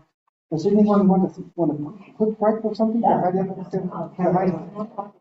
Yes. Any recommendations on page 23 of your slide? The question I've got around, you've got the annual report and financial report, where are you doing, and the auditors? Are we reconfirming the auditors, or is that you taking everything? I'm just saying that this on its own. Yeah, we need to. Yeah. I'll move it. Videos. Yeah, I'll move it. You'll put on videos our auditors. Oh, yeah, okay. Tēnā koe, Tracy. So we're going to move in here, and a second, please. Tēnā koe, what's your name? Okay, all those in favour of the motion, please say aye. Those against, motion carried. Thank you, Tracy. It's illustrated with this one here, so we're required under the environment restriction to report on our fishing assets, because where it comes from, but 92 57. So I'll just go through this quickly, just not too much in here. So the conversation is going to be around structure, so file, getting that clear. Can you go to one? I'll stick out right through it. So when we look at the structure, the week mandate of the organisation, so every year they came under the Māori Fisheries Act, and it's only 58, and there can never be any more legislation, even though we've got Mr. Māori Act today, the last number was 78, I heard. But anyhow, Te Rūnanga will Ngāti Whātua trustees of the mandated legal organisation for Ngāti Whātua. In terms of the operational side of it, we've got the asset holding company, which is essentially our commercial board, and it's Glenn, Alan, John, and Willie Wright. William was on our commercial board right up to the end of the last financial year, so it's sad to see William go. And they've made a lot of contribution to the money of the commercial board. And then we have our commercial manager, Tracy Wakefield. So we can catch my time. Can the people, can Tracy move that motion because he's on the other board. From this meeting, some of you know We'll make sure he doesn't move anything to do with this one. And so just again introduce us to some of the lingo fishing arena annual captive entitlement we call it ACE. It's really the amount of catch that's given the quota shares that we own. There's a bit of complexity in terms of the way in which we calculate that. But overall, we own just over 1,000 tonne of fish. It's 187 different fish stocks, inshore and deep water. And out of all of that, we're able to sell 980 odd tonnes, so just a little bit under the total catches that we have. And we sell that to a whole range of different people each year. Like I said earlier on, we do pretty well on sale of those fish. In terms of the strategy, overall, it's about optimising the economic and customer non-commercial value and customer assets. So the reason why we think like that is it's probably because it's more a Māori way to think about it. If you think about it more purely Pākehā, then all you're going to think about is money. And so when we think about fish, we think about the value we get not only commercially and economically, but the needs of our people in terms of accessing fish stocks and also being able to increasingly utilise our fishing vessels to get access to fish. So you might have seen a few rock lobster, for example, around the recent weeks, and so we've taken a lot of them off our commercial vessels in order to be able to support our whānau, and we're going to do that more and more and more, just simply because we can, and we should. And our commercial fishers really like the idea of being able to support the marae and Ngāti Whātua as well. It's just building those relationships with them. So when we look at the actual strategy, we've got 5 key strategies. One is around segmenting all of the ACE, so basically we break it up into packages. Again, we've got our inshore, our deep water, our shellfish, our rock lobster, our scampi, our mussels, and one or two others. So when we break it up like that, we're able to then push them into the right markets, and therefore optimise the value. I think in the past what we've done is we've sold the whole parcel for one outfit, we've got half of what it was worth, and then they've gone off and broken it up to stock value, and they've made all the money out of it. So we do it ourselves now. When I say that we get really good money for our fish, the only reason I do that is because we benchmark everything. So we know what the value of fish is on the open market all around the country. We know what everybody's paying for it, and you have low price, mid price, average price, high price, and we can try and target between average and high price. And the reason we do that is not only to get the better price, but to also make sure that our partners that we JV with are able to make money out of it as well. So we've got to let skin in the game for everybody to benefit. And when we do that, it not only often keeps our people in jobs, but they're happy to get some customary fish for us as well and do all those other things. So it's a more sustainable arrangement. And so we're working less short-term go to the higher scholar to try and form long-term relationships that will get through the hard times as well. The third one is around putting those packages. So again, I talked about once we've broken it up, making sure that we know who the players are within the fishing industry that would buy these ones, all of the different parcels.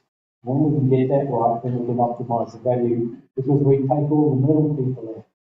So we won't sell our rock lobster to an inshore company who then sells it on to a rock lobster boat. We're talking to the boats themselves. So that's what we do, and that's how we make our money. The two thing there is, as I've already alluded to, ongoing strategy to try and get more non-commercial fish coming in off our commercial boats. And it's not just something that we're trying to do in Ngāti Whātua. We're working with the whole of Tokyo to try and access our commercial boats to benefit all of the marae throughout the whole of Tokyo. So there's quite a bit of progress being made there. It's a bit slow.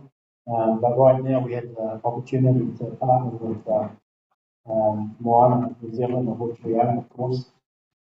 They have a policy that would give us 20 kilos of fillets maximum for a tonne, and we would need more. 20 kilos is a lot of fillets.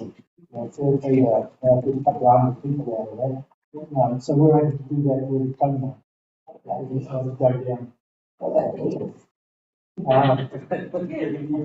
Yeah, I suppose we could very ahead and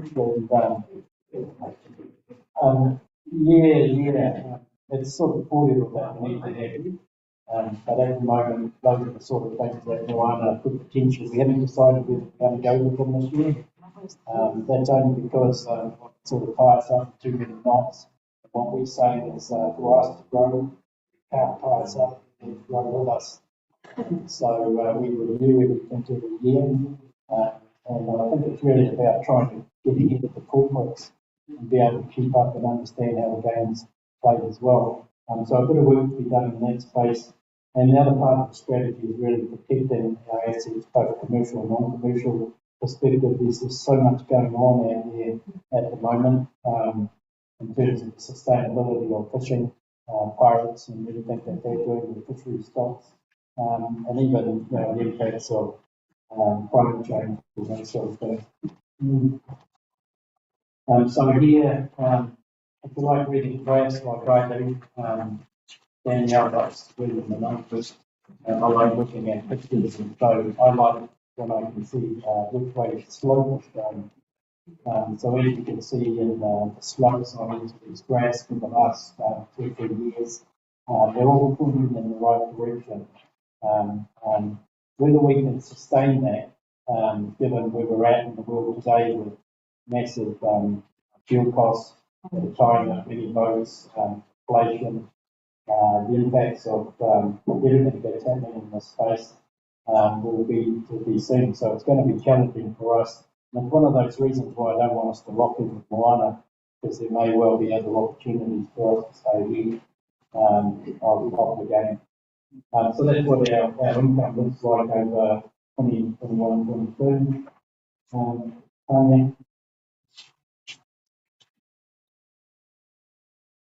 Kupuna, again, Moana. I've just talked about this, getting a bit ahead of yourself, really. Making sure that we're hopefully over time in a better position to support all of the marae throughout the Tokyo. I have to say that probably because of the quota management system and the way in which the 92 fishery settlement acts coming out, it's caused a separation between what we call our commercial fishers and our non-commercial fishers. When I grew up, and I'm sure it's the experience of some of you in here, we didn't sort of distinguish between commercial and non-commercial. We just had our fishermen that went out. They looked after our farming, make sure there was enough on the tables, and whatever was left over was actually sold to supplement the income for our farmers. So we've gone away from all of that sort of thinking today because of what's happened since 1986 in the quota management system. I struggle and often try and work with our farmers to remind them that we have both commercial and non-commercial rights. And we should never let them go, and we should never become a recreational pressure, because those are privileges. What we're talking about here are rights that are now protected in law. They were once protected under what they call Section 88 of the Fisheries Act, that set up to sort of affect Māori customary and fishing rights. So that's where the 92 Act came from, gave clarity in terms of what that means. So it's really important in my mind that we were working with our whānau, that we're teaching them about how we should use the word. Right now, our commercial is funding a project that's been done by the Rūnanga to actually looking at locking up all of our waterways.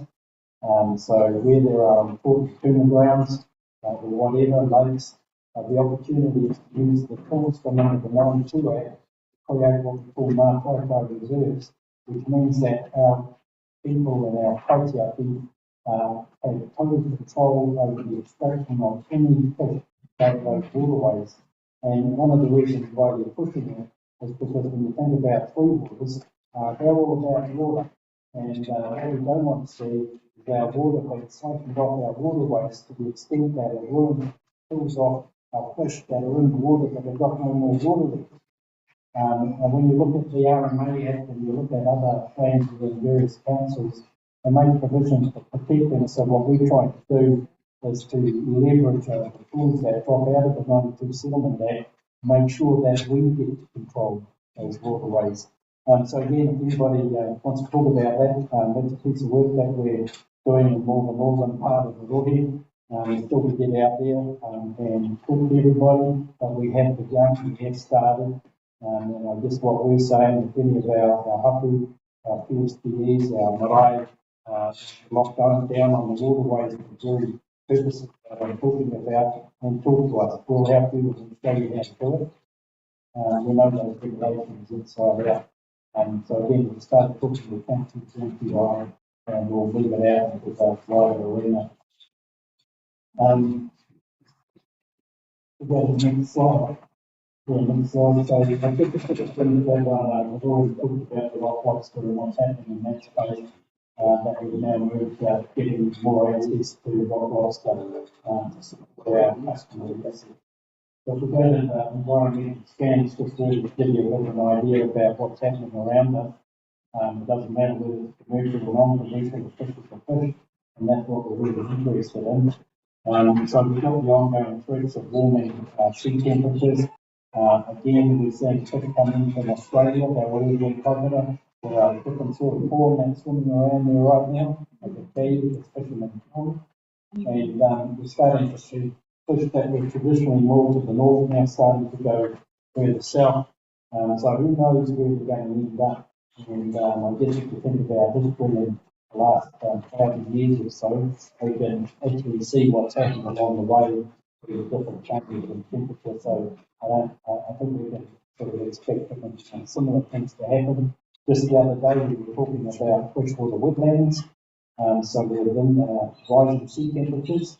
I don't know if any of you have looked at what the sea levels are going to look like in the next 20 and 50 years. But a lot of our low-lying land, particularly around the Kaipara and these roads, are all going to be underwater. And so we need to be thinking about what are we going to do around fisheries, around our marae, around our homes, and those sort of things. So it's quite serious. We need to get into that space. The increasing inflation, fuel costs, etc. I alluded to that earlier on. Hopefully, we get caught up in inflation rates that are offshore, overseas, so we're not insulated from what's happening in the world. We thought we could just sort of burrow down, we'll be all right in New Zealand, but when you look at exports and everything else and imports, we're absolutely impacted by what's happening around it. We don't produce the fuel that we use, it's coming from offshore. The world, again, it's just getting hit by high inflation. Might have a number going to hit into 20% earlier on. I hope not, because that'll hit us here and have an impact on all of us. So again, within the fishing arena, we need to be mindful of what's happening there, because it'll hit us hard. Government reforms are sort of on their own. They get this forever, since 1986. And it's unfortunate that when the 92 Act came in and the QMS came in, the government allowed all the fishermen then will just flog the industry. I watched it happen. There was not a lot that we could do. We had governments that really wanted to suck all the money that we put out of the ocean. And then once we got into, around 2006, 2008, we could start to see the cracks starting to appear. And just as a good example, the hookey fishery used to be at 250,000 tonne a year. Got chopped in half about a decade ago because there was really no lot yet. Pleased to say though that it has grown a lot better since then. So we've got to be really careful.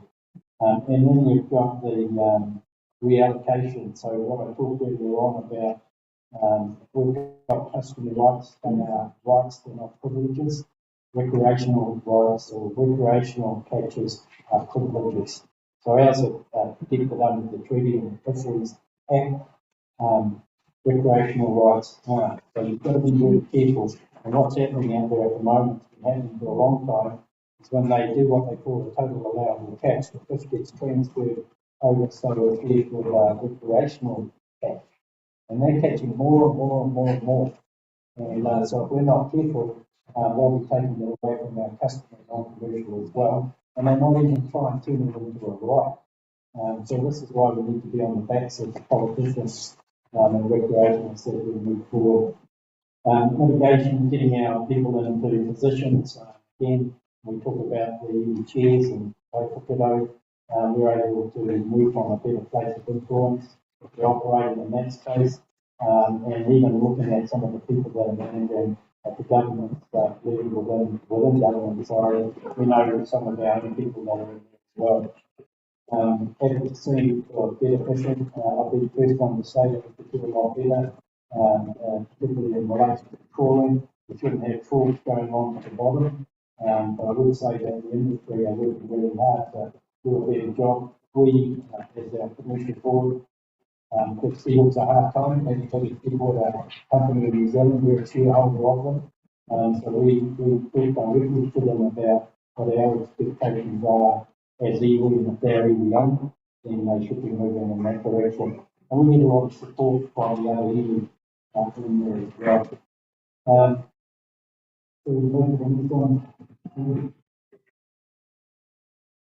Yeah, that's that one. Any questions? There was a big presentation, and just to go through it, if anyone got any questions that they would like to ask, by doing that, and then after that, we're going to put a recommendation on board. Are there any questions in regard to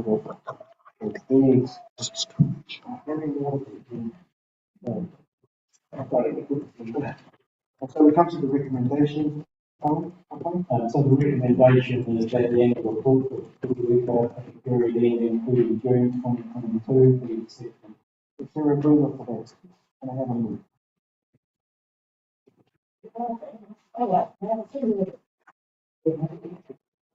You move that right? Fine, again, you second? Move on? Second. Okay. Because when you read the minutes next time, and the people will say, how many people represent the meeting? And how many of you were here? And make it to a, the movie made. Wait for us. You're taking too long to move and figure. Sorry, Martin, I'll see the names. I'm fine. Second, oh yeah. So fine, you move that motion in regard to the corridor that's being presented. Second for five. Any more corridor in Ngāti? If no more corridor, all those in favour, please say aye. Those against, motion carried. And I know we were scheduled to have our lunch by 12 o'clock, and I see I just got a message to say that our food has arrived. We were actually hoping to have finished our next presentation on number 9 before we had lunch, due to the circumstances. Would you like to have a break now, have a lunch now, come back and we'll go for 2 hours solid? Would you like to have a break?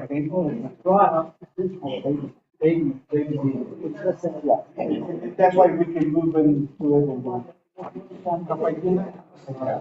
We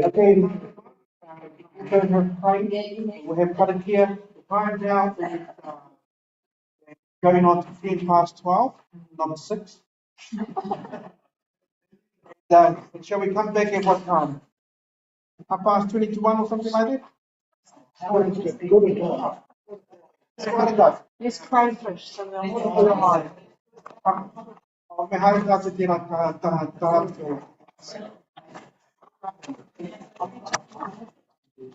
Hello, mate. Almost got your section and you could have guessed it.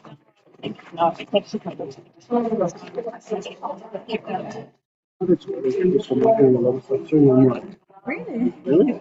I don't remember that.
Commentary to this, again, Neil's going to take us through it.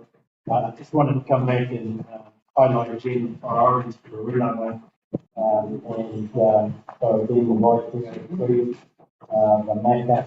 The Kaiti Aputanga space we did the Dome Valley is really something that's harder.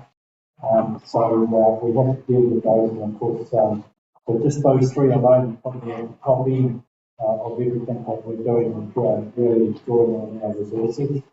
And then, of course, we've got the housing, and as I said earlier on, we're really wanting to invest more into our marae. It's good that we had the cordials earlier on. We should have more of that cordial because it doesn't get brought up enough.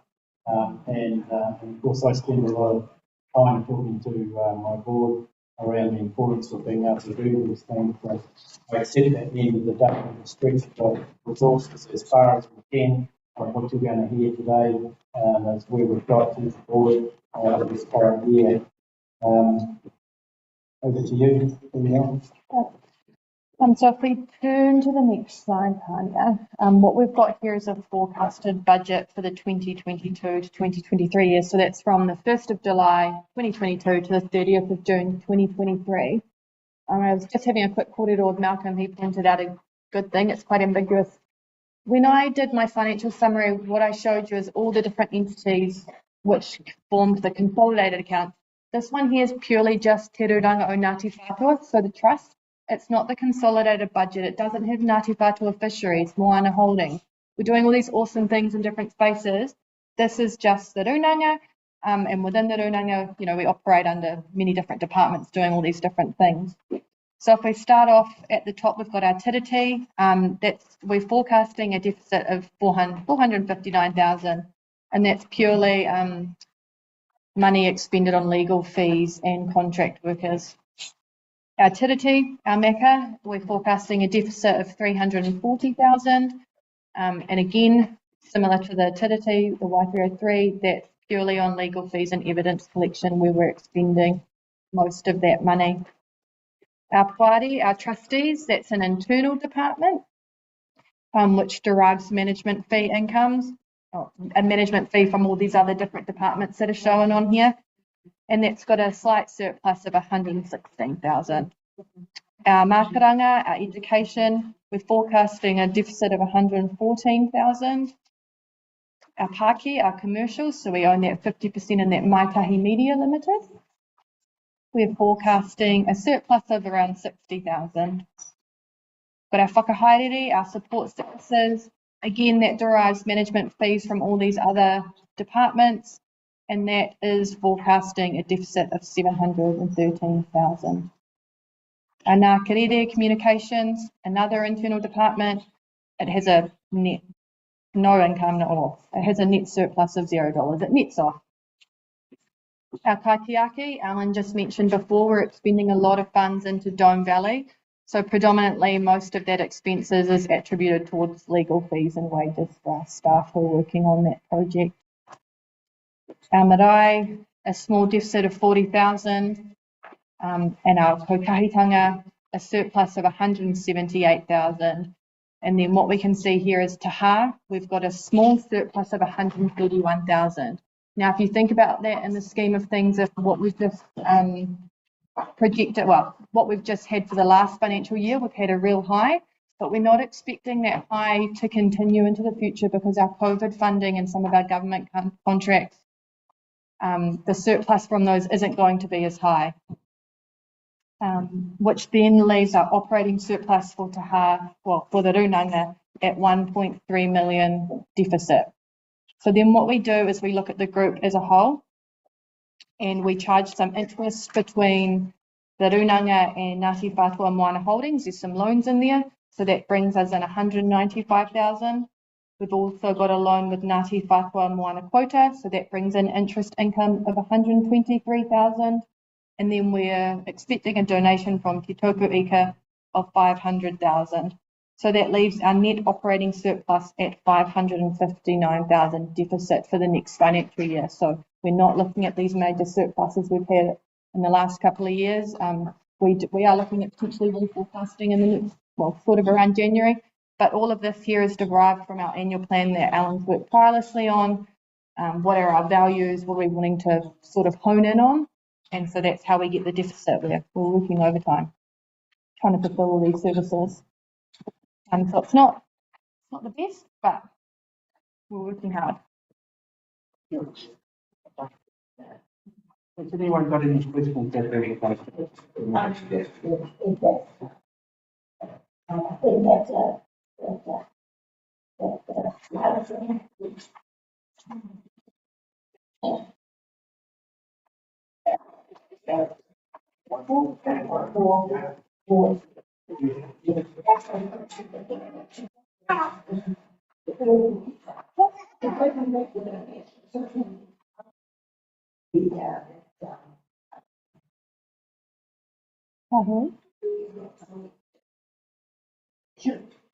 Yeah. Also, there's a thing of help, and we see suffering of the people, and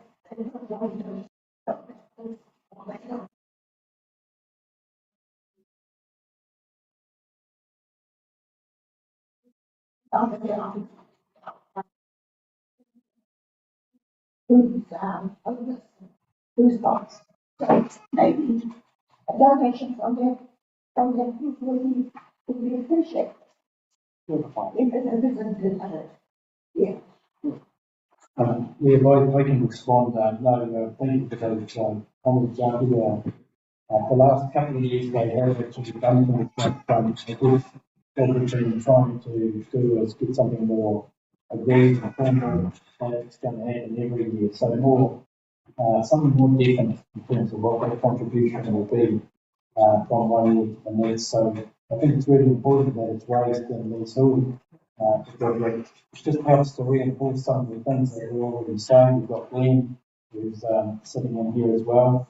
We're listening to his comments, but they all add up to we take these back. This is what the AGM talked about. I want to see more. That has more value than me talking on my screen. I know my son, he's the CEO of the and he knows all these people. And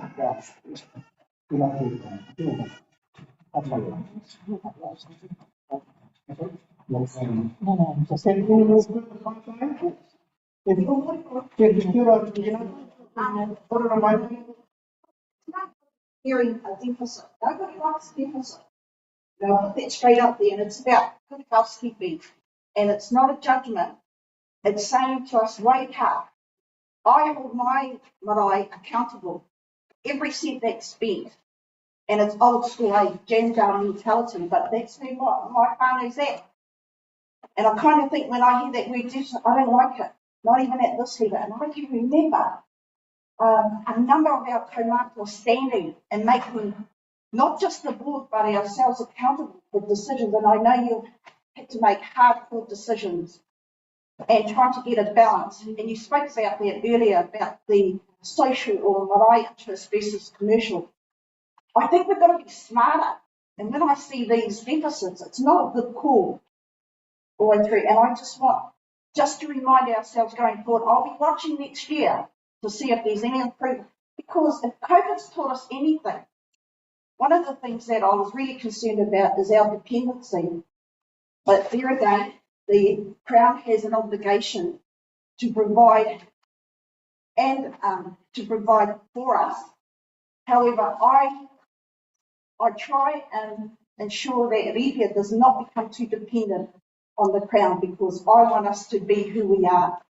And I kind of think that when I hear kōrero about, we won't be getting contracts or contracts haven't come in, I just encourage us, and I'll see the word balance, but I just encourage us to be smart about the decisions we make and to get more leverage in those negotiations. Because I don't want the mokopuna of Rīpia or the whole of Tūrio or Ngāti Whātua to be in a space where they're having the same conversation in 10 and 20 years' time. And this is just a comment. So I want to be in a place, because I had this even at Te Hana about our challenges that we were going to face. Yeah. It would be really nice, really be nice one year to hear some really positives. And we did have a slight, we did have a slight profit. Slight's not good enough for me. I kind of want to be in a space where when my days are over, we are a thriving, healthy, strong iwi. And so when I read a report like this, and it's not at you, dear, it's just at all of us.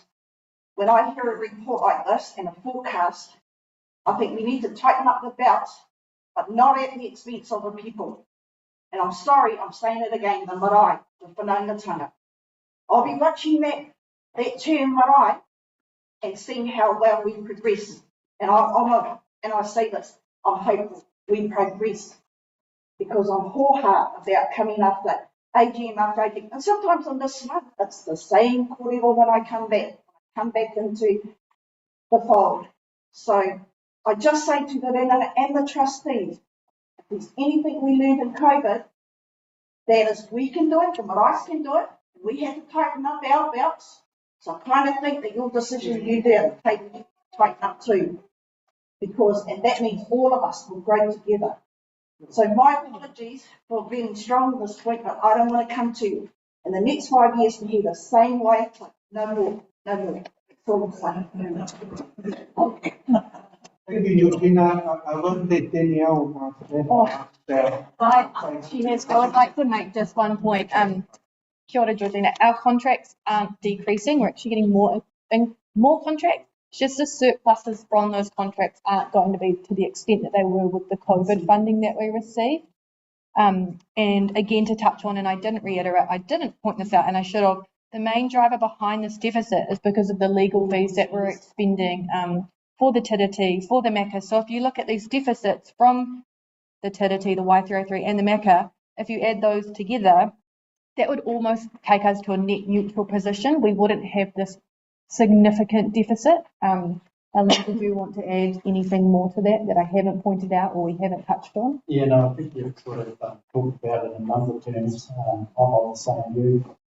So when we think about the bigger picture and the challenges, it's massive. So we have no choice. I guess we do have a choice to be involved in these court cases, but the board have chosen to go in there to protect our rights and interests. So the first thing is the Y303. The second one is the MACA. If we lose all our MACA rights throughout our rohe, we're just crazy. So the decision has been made to do that. And we've got the Dome Valley. All of our whānau and marae supporting that. We've got to go in there. So for the board, those are the three biggest take on the table. And just like Danielle said, when you go and put all the legal fees in there, we end up where we do. So I guess in terms of the board, in terms of myself, in terms of our accountants, there's been a lot of debate at the table, I can assure you. And I guess the balance that has been found is where we are now. But again, we've got to look in the bigger picture. It's not just about that number. We've got to get 10 years out. What does that picture look like? Not just for the day. If we pull back on all those things, then I bet you there'll be other arguments sitting at the table as to why we didn't do these things. So those are the hard questions for our board, and even myself in the role that I play in legal recommendations, that we've got to find the balance, and that's where it's at. But I hear you. Nobody feels good about being where we are. But even if I go back over the last couple of years, we've operated to a deficit. Again, it's the same thing. We've been fighting the Y303, the MACA, the Dome Valley, but we're not going backwards. We think about our financial situation, we're not going backwards. We're still going forward when we think about it from a financial perspective. I guess the only thing is, like I said earlier on, I wish we could spend more money and resources into the marae and education. And so all these other things we're doing comes at the expense of those things. So it's important to be right up front, just so that we understand why we are where we are. But it's a very deliberate and managed move to do what we are. So for us and the board, we need to get to the other end, and hopefully that number looks better than the one that we've stuck up on board today.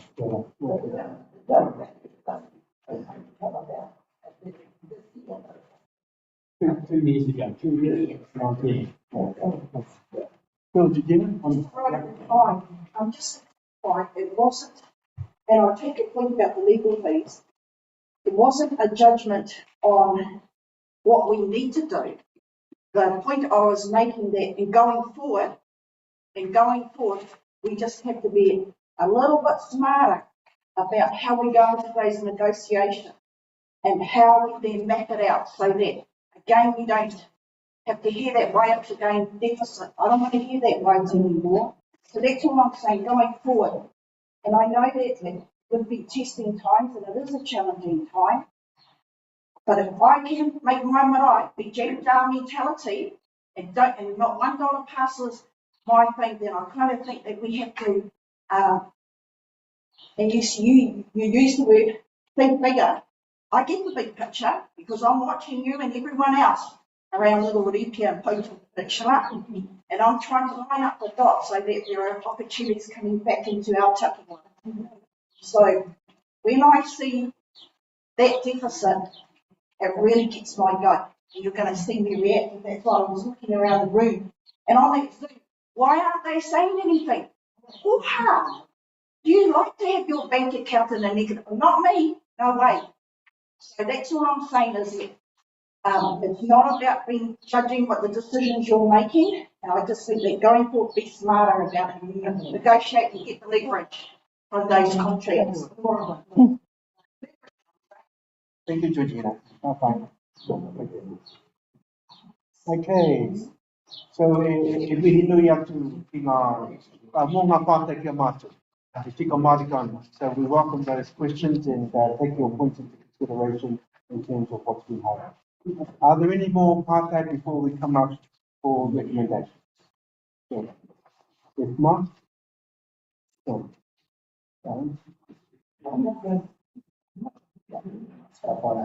So the recommendation that the annual standing budgets for the period 1 July 22 to 30 June 2023 be accepted. I'll move in that direction, Chair. we move that.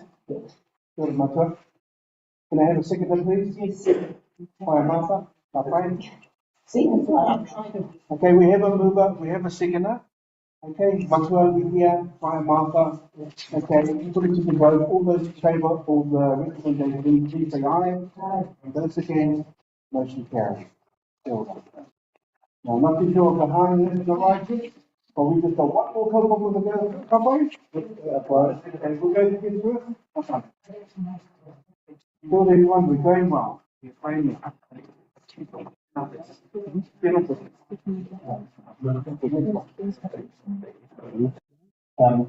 so the importance of bringing this up, we have had conversations over the last 18 months around the PSP, but we probably haven't been as intensive as what we need. So today is really trying to give a bit more of a broader outline on what it is that we're trying to achieve and why. So we should have in front of you, or as part of the papers, a copy of the proposal for a new PSPE, the new draft trustee.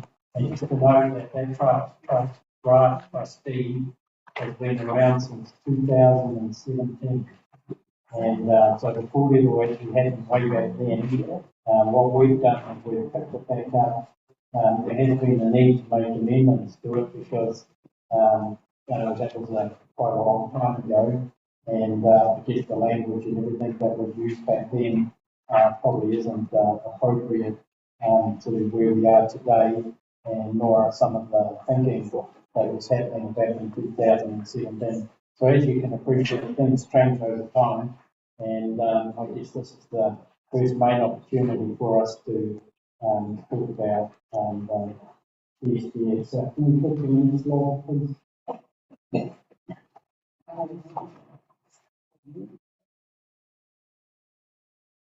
So I guess the Crown require us to set up a whole new entity to hold and manage the settlement redress that comes across as part of the Y303 claim. And so therefore we need to do exactly that and design a PSPE. So a PSPE is post-settlement governance entity. And I'm just looking around the room now, and so some of you will already be aware of what a PSPE is, and you'll also be aware of what's required to set one up, because we've done one in the Morake, Manga Whakahi, and Tūhoho.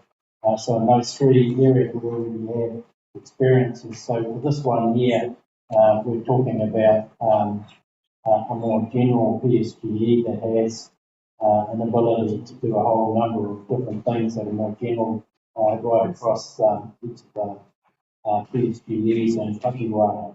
So at least adequate represent all the members of the training group. We talk a little bit about that. It needs to be transparent in all the decision making. So again, just thinking about where everybody's at. We're all knowledgeable about constitutions and things. So that's essentially what we're talking about here. All the systems and processes need to be set out so that they're clear about how we do our business. Absolutely needs to be accountable. We need transparency and accountability back to our women and those that are part of the planning group. And ensure the beneficiaries of the settlement and the beneficiaries of the government entity are the same. So there's, I guess, a move to not have anybody sitting outside, so someone ends up taking another claim on behalf of Ngāti Whātua because they weren't part of that one. And then lastly, and most importantly, that whatever we come up with between now and over the next 3 or 4 months, will need to go in front of our EU to be ratified. I guess from my perspective, today is the day that we start running this whole process. We probably should have started it a long time ago, but here we are here now, and just being right up front with where we're at. So again, a lot of work's already been done, and we need to update all of that to get it to where we need it to be. The next one. So what does this mean? So it means a private trust. So the Crown typically have this fixation over private trust because they believe it's ultimately the best structure for the Rūnanga. So that's sort of where we're heading. The transfer of roles and responsibilities. So when I talk about that, currently under the trustee, there's already a whole bunch of roles and responsibilities. Again, I'll talk a little bit about it shortly. That will essentially go from the current Rūnanga entity across to the new PSPD.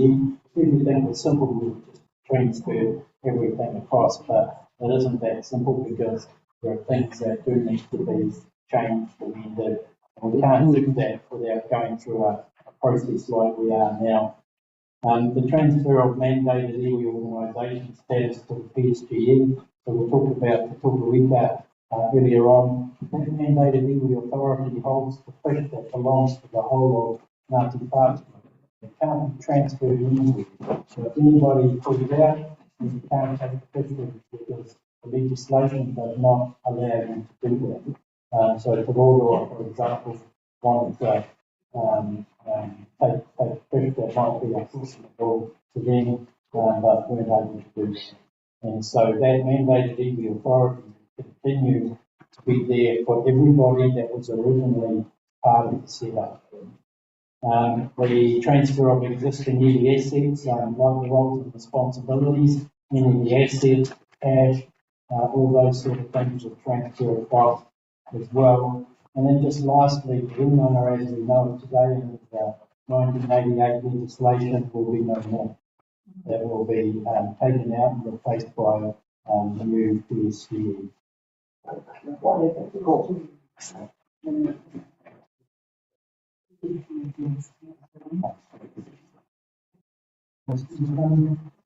our price up, all right, but now we've started. Sure, finish. So don't have a lot of time.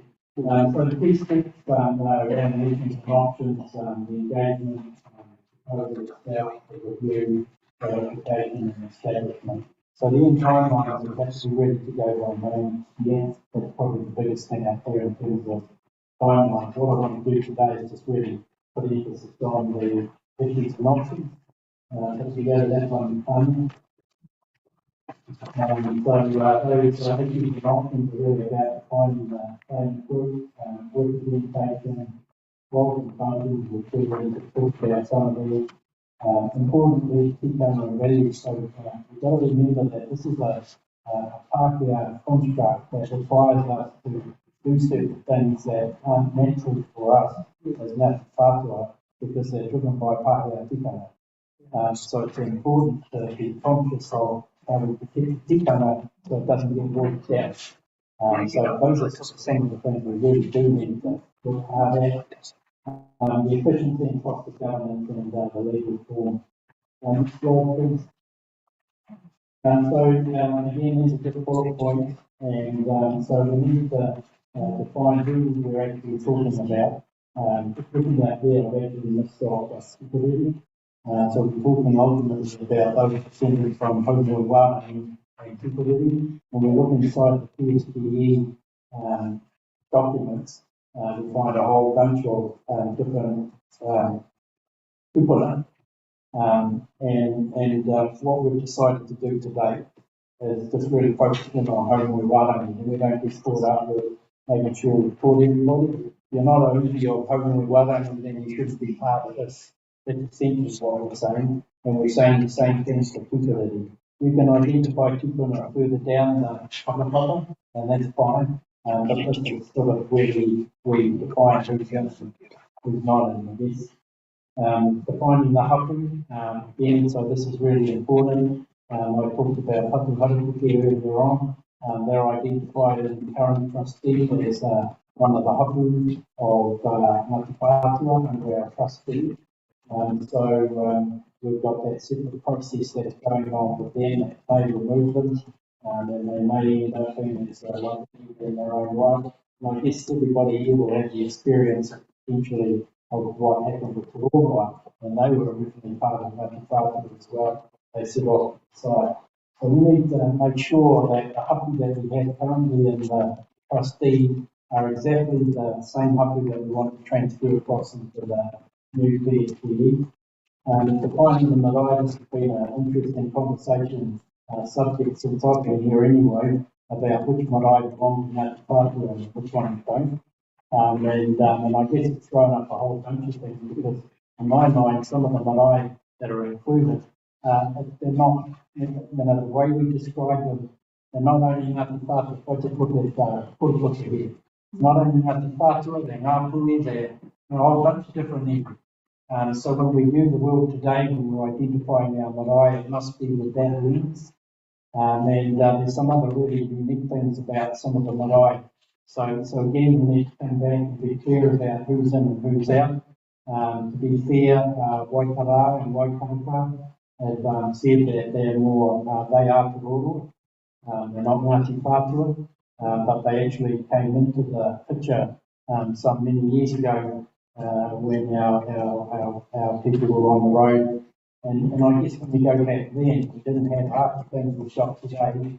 And my impression is that there's a lot of iwi hapu that wanted to be part of Ngāti Whātua, because Ngāti Whātua looked like the best place to be, I suppose.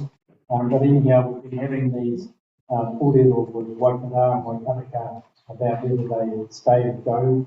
This one really clear right now. It's given all the correspondence we've had with them, we'll be talking to them, but the idea will probably be to remove them from the lineup of marae because of the arguments that have been put up. It doesn't stop us having that relationship, but it makes it really clear about who's actually Ngāti Whātua marae and who belongs to Ngāpuri or Rūnanga. So that's marae, defining the boundary and the takiwa. This is really interesting. It's changed since I've been around, and it's moved, and part of the problem is the plans put the lines at the end of the day. They put them right up in the Rūnanga country there.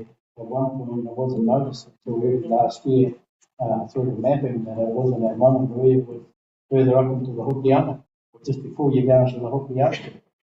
So no wonder our whānau up there were getting a bit upset. So when we found this out, we corrected it and pulled it back down. And then, of course, we come across here into Manaia. It sort of jumped from one place to the next. So what we tend to do now is put a more straighter line in there. But these are the things that ultimately need to be agreed on. And then when we go down into the other end with Waikato pushing back up into Tāmaki, the issue that our Wālākei whānau have needed to deal with, we need to be really clear about where that boundary is. We talked today, Native, she'll tell you where she believes it is, and but we just need to be quite aligned. So once it goes into the deed, 6 block today. So that's the boundary, and we need to be clear about where our takiwā are. So we probably haven't been as clear, and like I said earlier on, there's part of our building that Tūri o Hau, or Ngā Maunga Whakahi, or Rāke, or our northern people haven't claimed. So they belong. If this is the area of our rohe, we must cover everything. It's a bit like Mecca. There's no gaps in between, and it's the same with the rohe. So we need to think about what we're going to do about that. Of course, the northern end, that's obviously our whangarei, parako, whakapātiki relationships, but they're ultimately Ngāti Whātua that we're talking about. So as we move forward, we probably hear less of the parako and more of those parako that are Ngāti Whātua that maintain the fires in this part of the world. It's the same over in the northern Wairoa area. And just lastly there, the membership process, it's been a bit of a all over the place, to be clear. So part of the database stuff that Joanne got Murray only over here, Wilson White was involved in the last 4 months and helping us sort a whole bunch of things out with that. But now we don't have 2 separate processes that are different. We just have one process that everybody follows. There's a lot more work that we need to do in terms of how we get our members signed off. So we've relied a lot on our marae, and of course we know that there's a whole bunch of issues that are sitting in there in terms of the operational side. So as we move forward, the Rūnanga is going to need to do more in that space to support our marae. Other than that, we're going to have to look at other alternatives, and we absolutely putting the responsibility on the member who's applying, so it's not with the Rūnanga. So if you say you're Ngāti Whātua, then it's actually for you to prove, not anyone else. But we will want to set up a group that can actually help whānau coming through that don't necessarily know their whakapapa completely, but through the guidance of kaumātua and those with knowledge of whakapapa, we might be able to help steer them in the right direction. So those are some of the things that we have in mind. So representation, this is really quite an important one because it essentially changes what we know as the status quo. So the status quo is based on the number of marae in each takiwā. And so the more marae you have, the more say you have, and representation that you have on the Rūnanga table. It does not take into account how many uri you have in your paki. So it's only the number of marae. So over the last 3 years, we've had arguments put before us, particularly from Rūnanga, who had 1 marae and had a very large population, but only had 1 representative sitting on the Rūnanga table. So there are some inequities that exist in the current, and it's the same, absolutely. So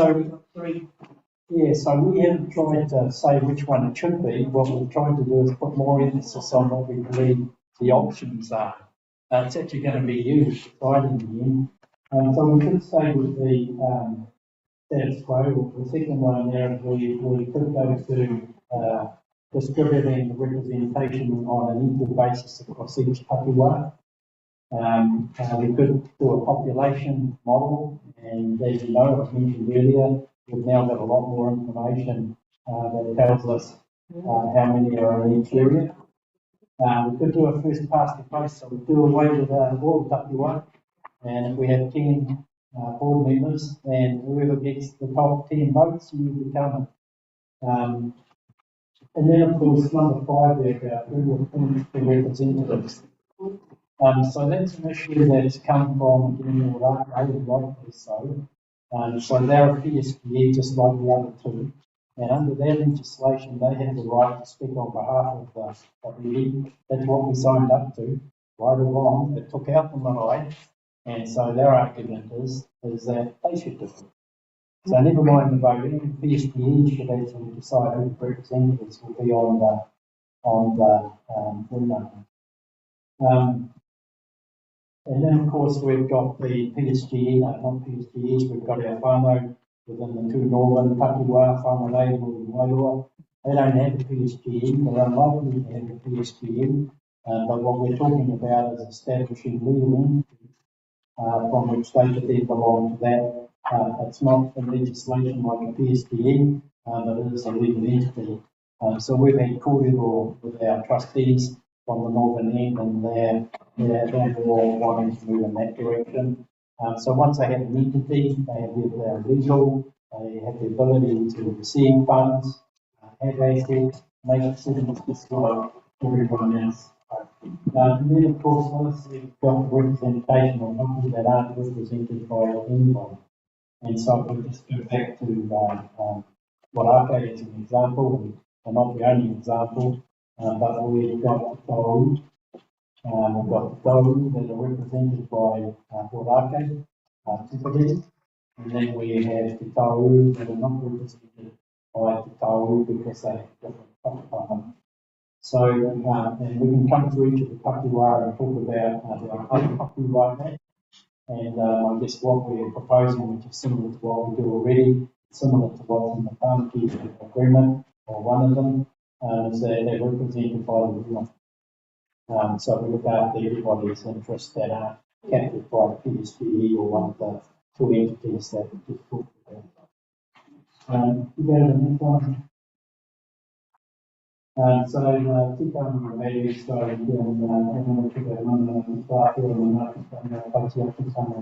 those are the values that drive the Rūnanga or Ngāti Whātua at this point in time. The question is, do they have place in the future? And should they be destined or should they be replaced? So now is an opportunity to review those values to see whether or not we want to change them or we don't. But the option is yours, really. Then we've got the Karanganui.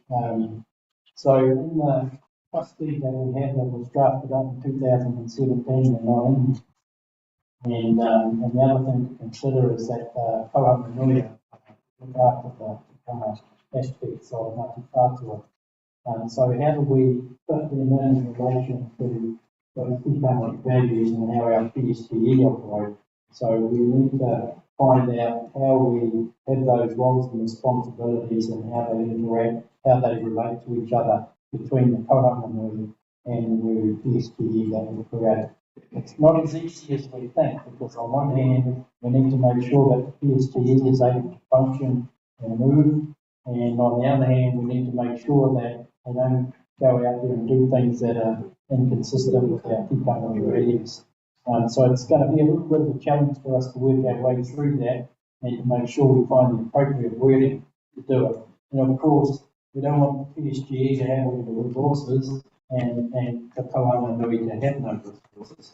So it's important to link those things to make sure, and I've seen structures over time where our non-commercial side of the equation has got no money and the other side does, and it doesn't work. The one with the money always hits the other one. So we just need to make sure we take care of those issues. Our popo representation, so we have a couple for each marae.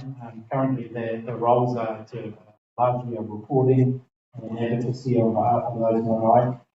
So if we're going to continue to have the popo, bearing in mind, like I just said, they're not currently in the trustee, then where are they? And what is their role and responsibility, and how are they supported as we move forward? And then just lastly, the TICARA and the PSG is really a combination of the things that we've just talked about. We're just about there.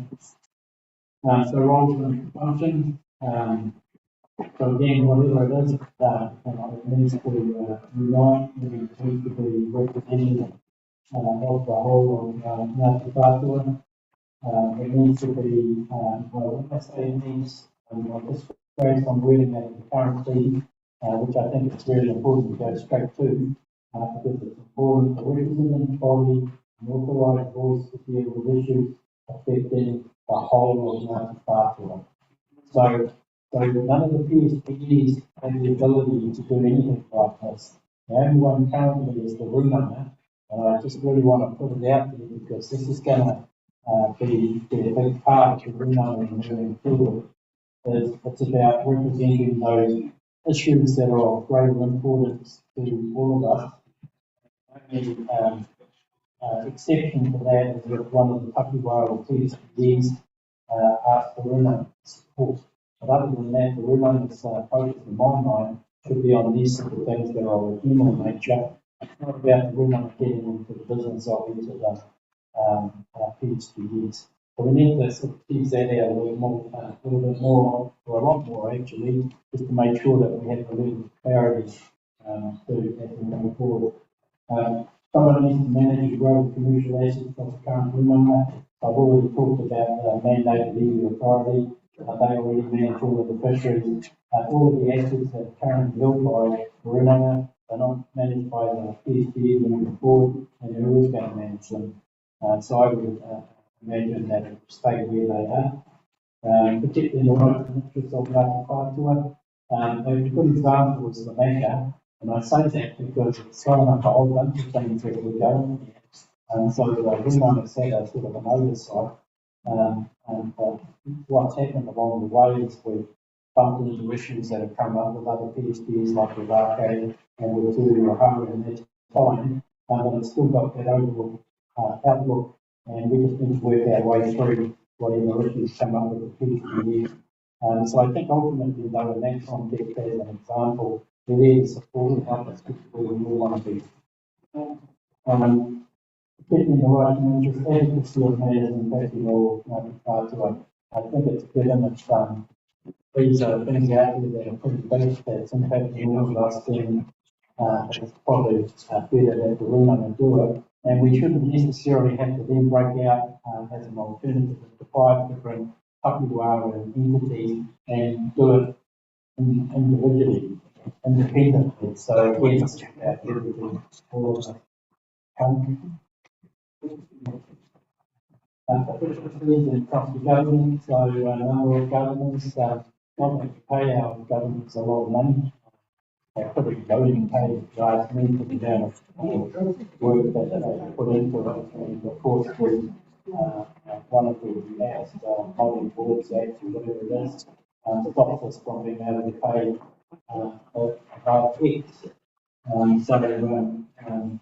I guess in this context, it's more, the more we want to put on these, and more it's going to cost, not only in fees, but also in the operational side of bringing our board together, travel, accommodations, administration, and some sort of stuff. In fact, we've put up in the budget to the right, compliance costs, and a whole bunch of things we have to do and more. Particularly through the taxman and Danielle and Brenda look after the money on that front, but there are other things that we need to be complying with as well. Just another example is the multi-fisheries act, and then we go through the legal stuff. And then, of course, we've got all the reporting. It's not cheap to do all the sort of reporting that we do, so we need to keep those in mind as well. The legal form, so forms follow functions. So we shouldn't be out there just so everyone knows that trying to come up with a structure. We need to first move through what the functions of the organisation are. Once we're clear on what they are, then we can decide the sort of structure that we could sit in behind and support it. As I said earlier, the current structure doesn't fit with the accountability requirements, and that is where a private trust. And we'll just grab that right last slide. So the next steps, we want to receive feedback and any form at all, including online comments. So anything that comes in, we want to be able to capture it so that it can feed into the core of what we're having.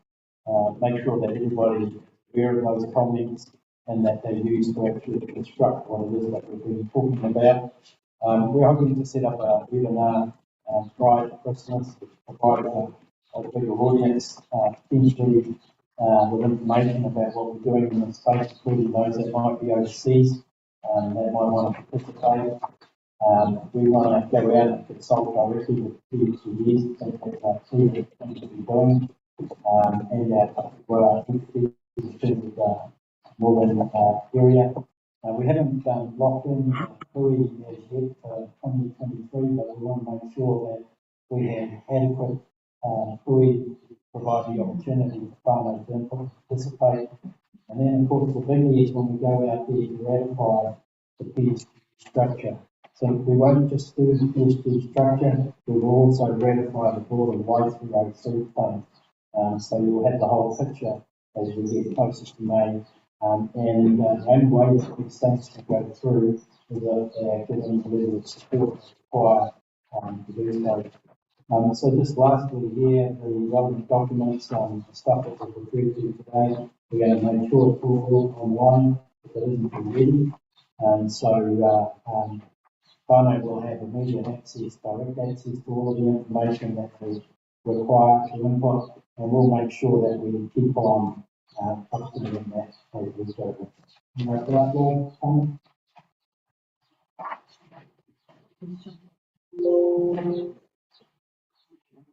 Any questions? We have one question that's coming. Anthony, would you like to read that one out? Well, we've got one question that's come in. For Alan, given things begin to slow down around August, September, and readiness to preparing for the central government elections, is the May 2023 timeline achievable? The answer to that is I hope so, because and it's really important, and I say that with intent. If we don't hit that timeline, we then get caught up in the government elections, and that could knock us out 1 year, 2 years. It costs too much to maintain this claim. So as we go through the ratification process, we'll all need to be thinking hard about what decision everybody should be making through that ratification process. Taking into account what I mentioned earlier on about 25% of our audience today having been settled. You add up the value of all of the you've got to try and find some rationality as to why you might support where we're at currently. So I think those are the challenges. And I say that because I want you to be aware of it. I don't want to sort of try and fudge anything, so whenever we get to the end, and why didn't you tell us? So you're all making the information. My job, making the decision, my job and the board and our negotiators is to make sure that we facilitate good processes and ensure that everybody's got the information you need to make good decisions. So yet again, the answer to the question is I hope so. We need to work hard to get there. I Georgina's point earlier on about being more strategic and think about negotiations and all those sort of things I need to be taken into account. Sorry, that was the long answer. One more question here, Virginia. To Chair, Whānau, and in speaking with Tarawhiti even yesterday, our negotiations meeting, and I'm not a Y303 negotiator by any for the Kaipara Moana. And if we don't settle by May 2023, and because of the elections, we'll probably get pushed right back to the end of the queue, because they're going to pick up the big settlements like Ngāti. All right, so if we don't hit that mark, we're going to go to the end, and then we'll be that's going to cost us more money in the long term. We need to get there. We really do. There's been a group of negotiators been working really hard on this, and we meet quite a lot with Tarawhiti. We have to try and get there, Whānau.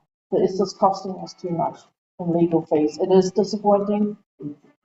Georgina, it really disappoints me how much it's costing us in legal fees. I sit on the audit finance with Anthony. It's your fault. It's Anthony's fault, by the way.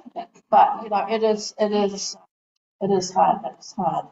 So we understand the deficit and everything. We're doing our best, but like Alan said, this is costing. Yeah, and we have to fight for our space. We have to fight for our rights. You feel comfortable that we could do it if we? I wouldn't say I feel comfortable, but never feel comfortable about these things, but there's a lot of that we need to do. I think in the end it's about the hard decisions that need to be made. Yes. We've got one more part taker. Aoto tātou whānau ko Welsh tupu ingoa ko no Waikaretu marae, Studio House Settlement Trust. It's more, I guess, of a bit of a kōrero rather than a question. And I guess we'll just pick up a few of the points around Y303. I guess for Tūrio, that's, to put some context, it's a difficult space for the Rūnanga in the fact that the hapu have already settled. So there's lots of legislation already over our rohi, Tūrio, and I speak for Tūrio. So in the Y303 for Tūrio and Settlement Trust, our role is to make sure that we fully understand the implications of Y303 over our current legislation. Is that good? Is that not so good? So that's a key focus for the Settlement Trust. A key focus for the Tūrio is that Tūrio are the mana whenua of Tūrio rohi. And we need to make sure how the Y303 supports us to maintain it. I guess in amongst that, as these hapu have settled, so we have mandate from our marae. So that's a consideration through Y303. So there's three big areas in Y303 for Tūrio that we're seeking some serious clarification and assurance. That's manu kapua or kawikura, our RFRs currently, and post-settlement representation. And I'll just pick up on the point, Alan, that you mentioned it's prudent to talk to PSGs. I'd go a bit further than that and say it's absolutely critical. It's absolutely critical to talk to your PSGs. Because effectively they will be a large enabler to a smooth and efficient settlement. So Tūrio are not trying to hold up anything, but I'll just say again, as a settlement trust board, we need to be absolutely certain of the impacts across the rohi of Tūrio of Y303. Like I said, we have got lots of legislation already in place. We have lots of MOUs. So it has to be aligned and seamless. Ngāti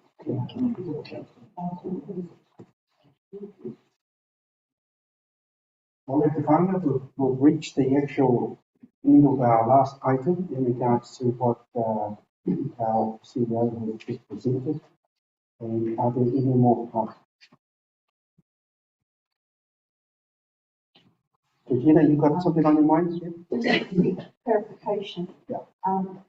Are we able to raise a tapu that's not part of the AGM and the region business? It's to do with putting Rūnanga. I'm seeking to understand what is going to be the role of Te Rūnanga and Ngāti Whātua in that tapu, because it undermines the kaupapa of Ngāti Whātua Te Rūnanga overall. So I can answer. So our role as the Rūnanga will be to continue to support the affair. And of course, at the minute, in fact, immediately after we caught news, we moved out across the whole of Parakukura, across our CEs and chairs. I can tell you right now that there was a big gathering starting to come together to bring the council, the mayor and other appropriate people into the table to have this discussion. And I guess in my mind it will be about accountability and so as part of that accountability we have agreements in place with KDC in relation to how we treat our tikanga and those sort of things. So that's the accountability that we will be looking for. So Dame will be funding that on behalf of Ngāti Whātua. I'll be at that hui and we'll probably take any number of our trustees that want to go as well. But I would imagine there's going to be quite a large turnout. It was just so absolutely disgusting and disappointing and what probably everybody has seen what happened at that hui. So I would imagine it's going to probably get a bit worse for the immediate future for the near. I guess all we can do is actually push for where we want it to be. That's what the Rūnanga is. Just like we get it. When you talk about the council, we've got a better thing formulated now against the state co-op. That will start probably by the month get that sent to them as well. I can we turn out. If I can just comment, so it's good to have all of the Whātua iwi sitting behind, but this really does need to be led by our whānau that are more closer to KGC. So Ngāti Whātua should be driving this with the Rūnanga to your home. In our settlement, we have an MOU with KGC. So we'll put it more our legislation. And Again, my friend, my one thing. Funari de te whānau e wiha ka nei da te whānau te whākai e tōtrina, te whānau te ni tako roots. Nā reira, when I was going in terms of making comment in regards to the situation in KDC, tuku mea ki kia rātu, the newspaper, no, tuku nātu te nawa kia tūri hau, te roroa, ko rātu te iwi te rata. Which we had to have. One more question. Kia ora, just from Deborah Nathan, she's just chatted, it's critical that informed conversations take place with our marae in regards to this PSG, ko ngā marae ngā tino pūtake o enei kaupapa, inclusive of all hapu and iwi.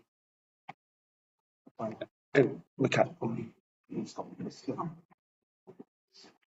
Ano, he kātuna, he pone mātou te Rūnanga o Ngāti Whātua, te hinui atu kia koutou, mo tō koutou haringa mai tēnei rā ki te tautoko ake te kaupapa rangatira te nui ata. Nā reira ko te kake mutunga, ki tā tātou himene, whakāria mai o tamangako, o whakāria mai. Te wāke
Nei tēnei ngā wharaweta kia pai I hoka tōna nāki taunga tēnei kaupapa mātou hui tahi nei rā, tūni o tēnei whare.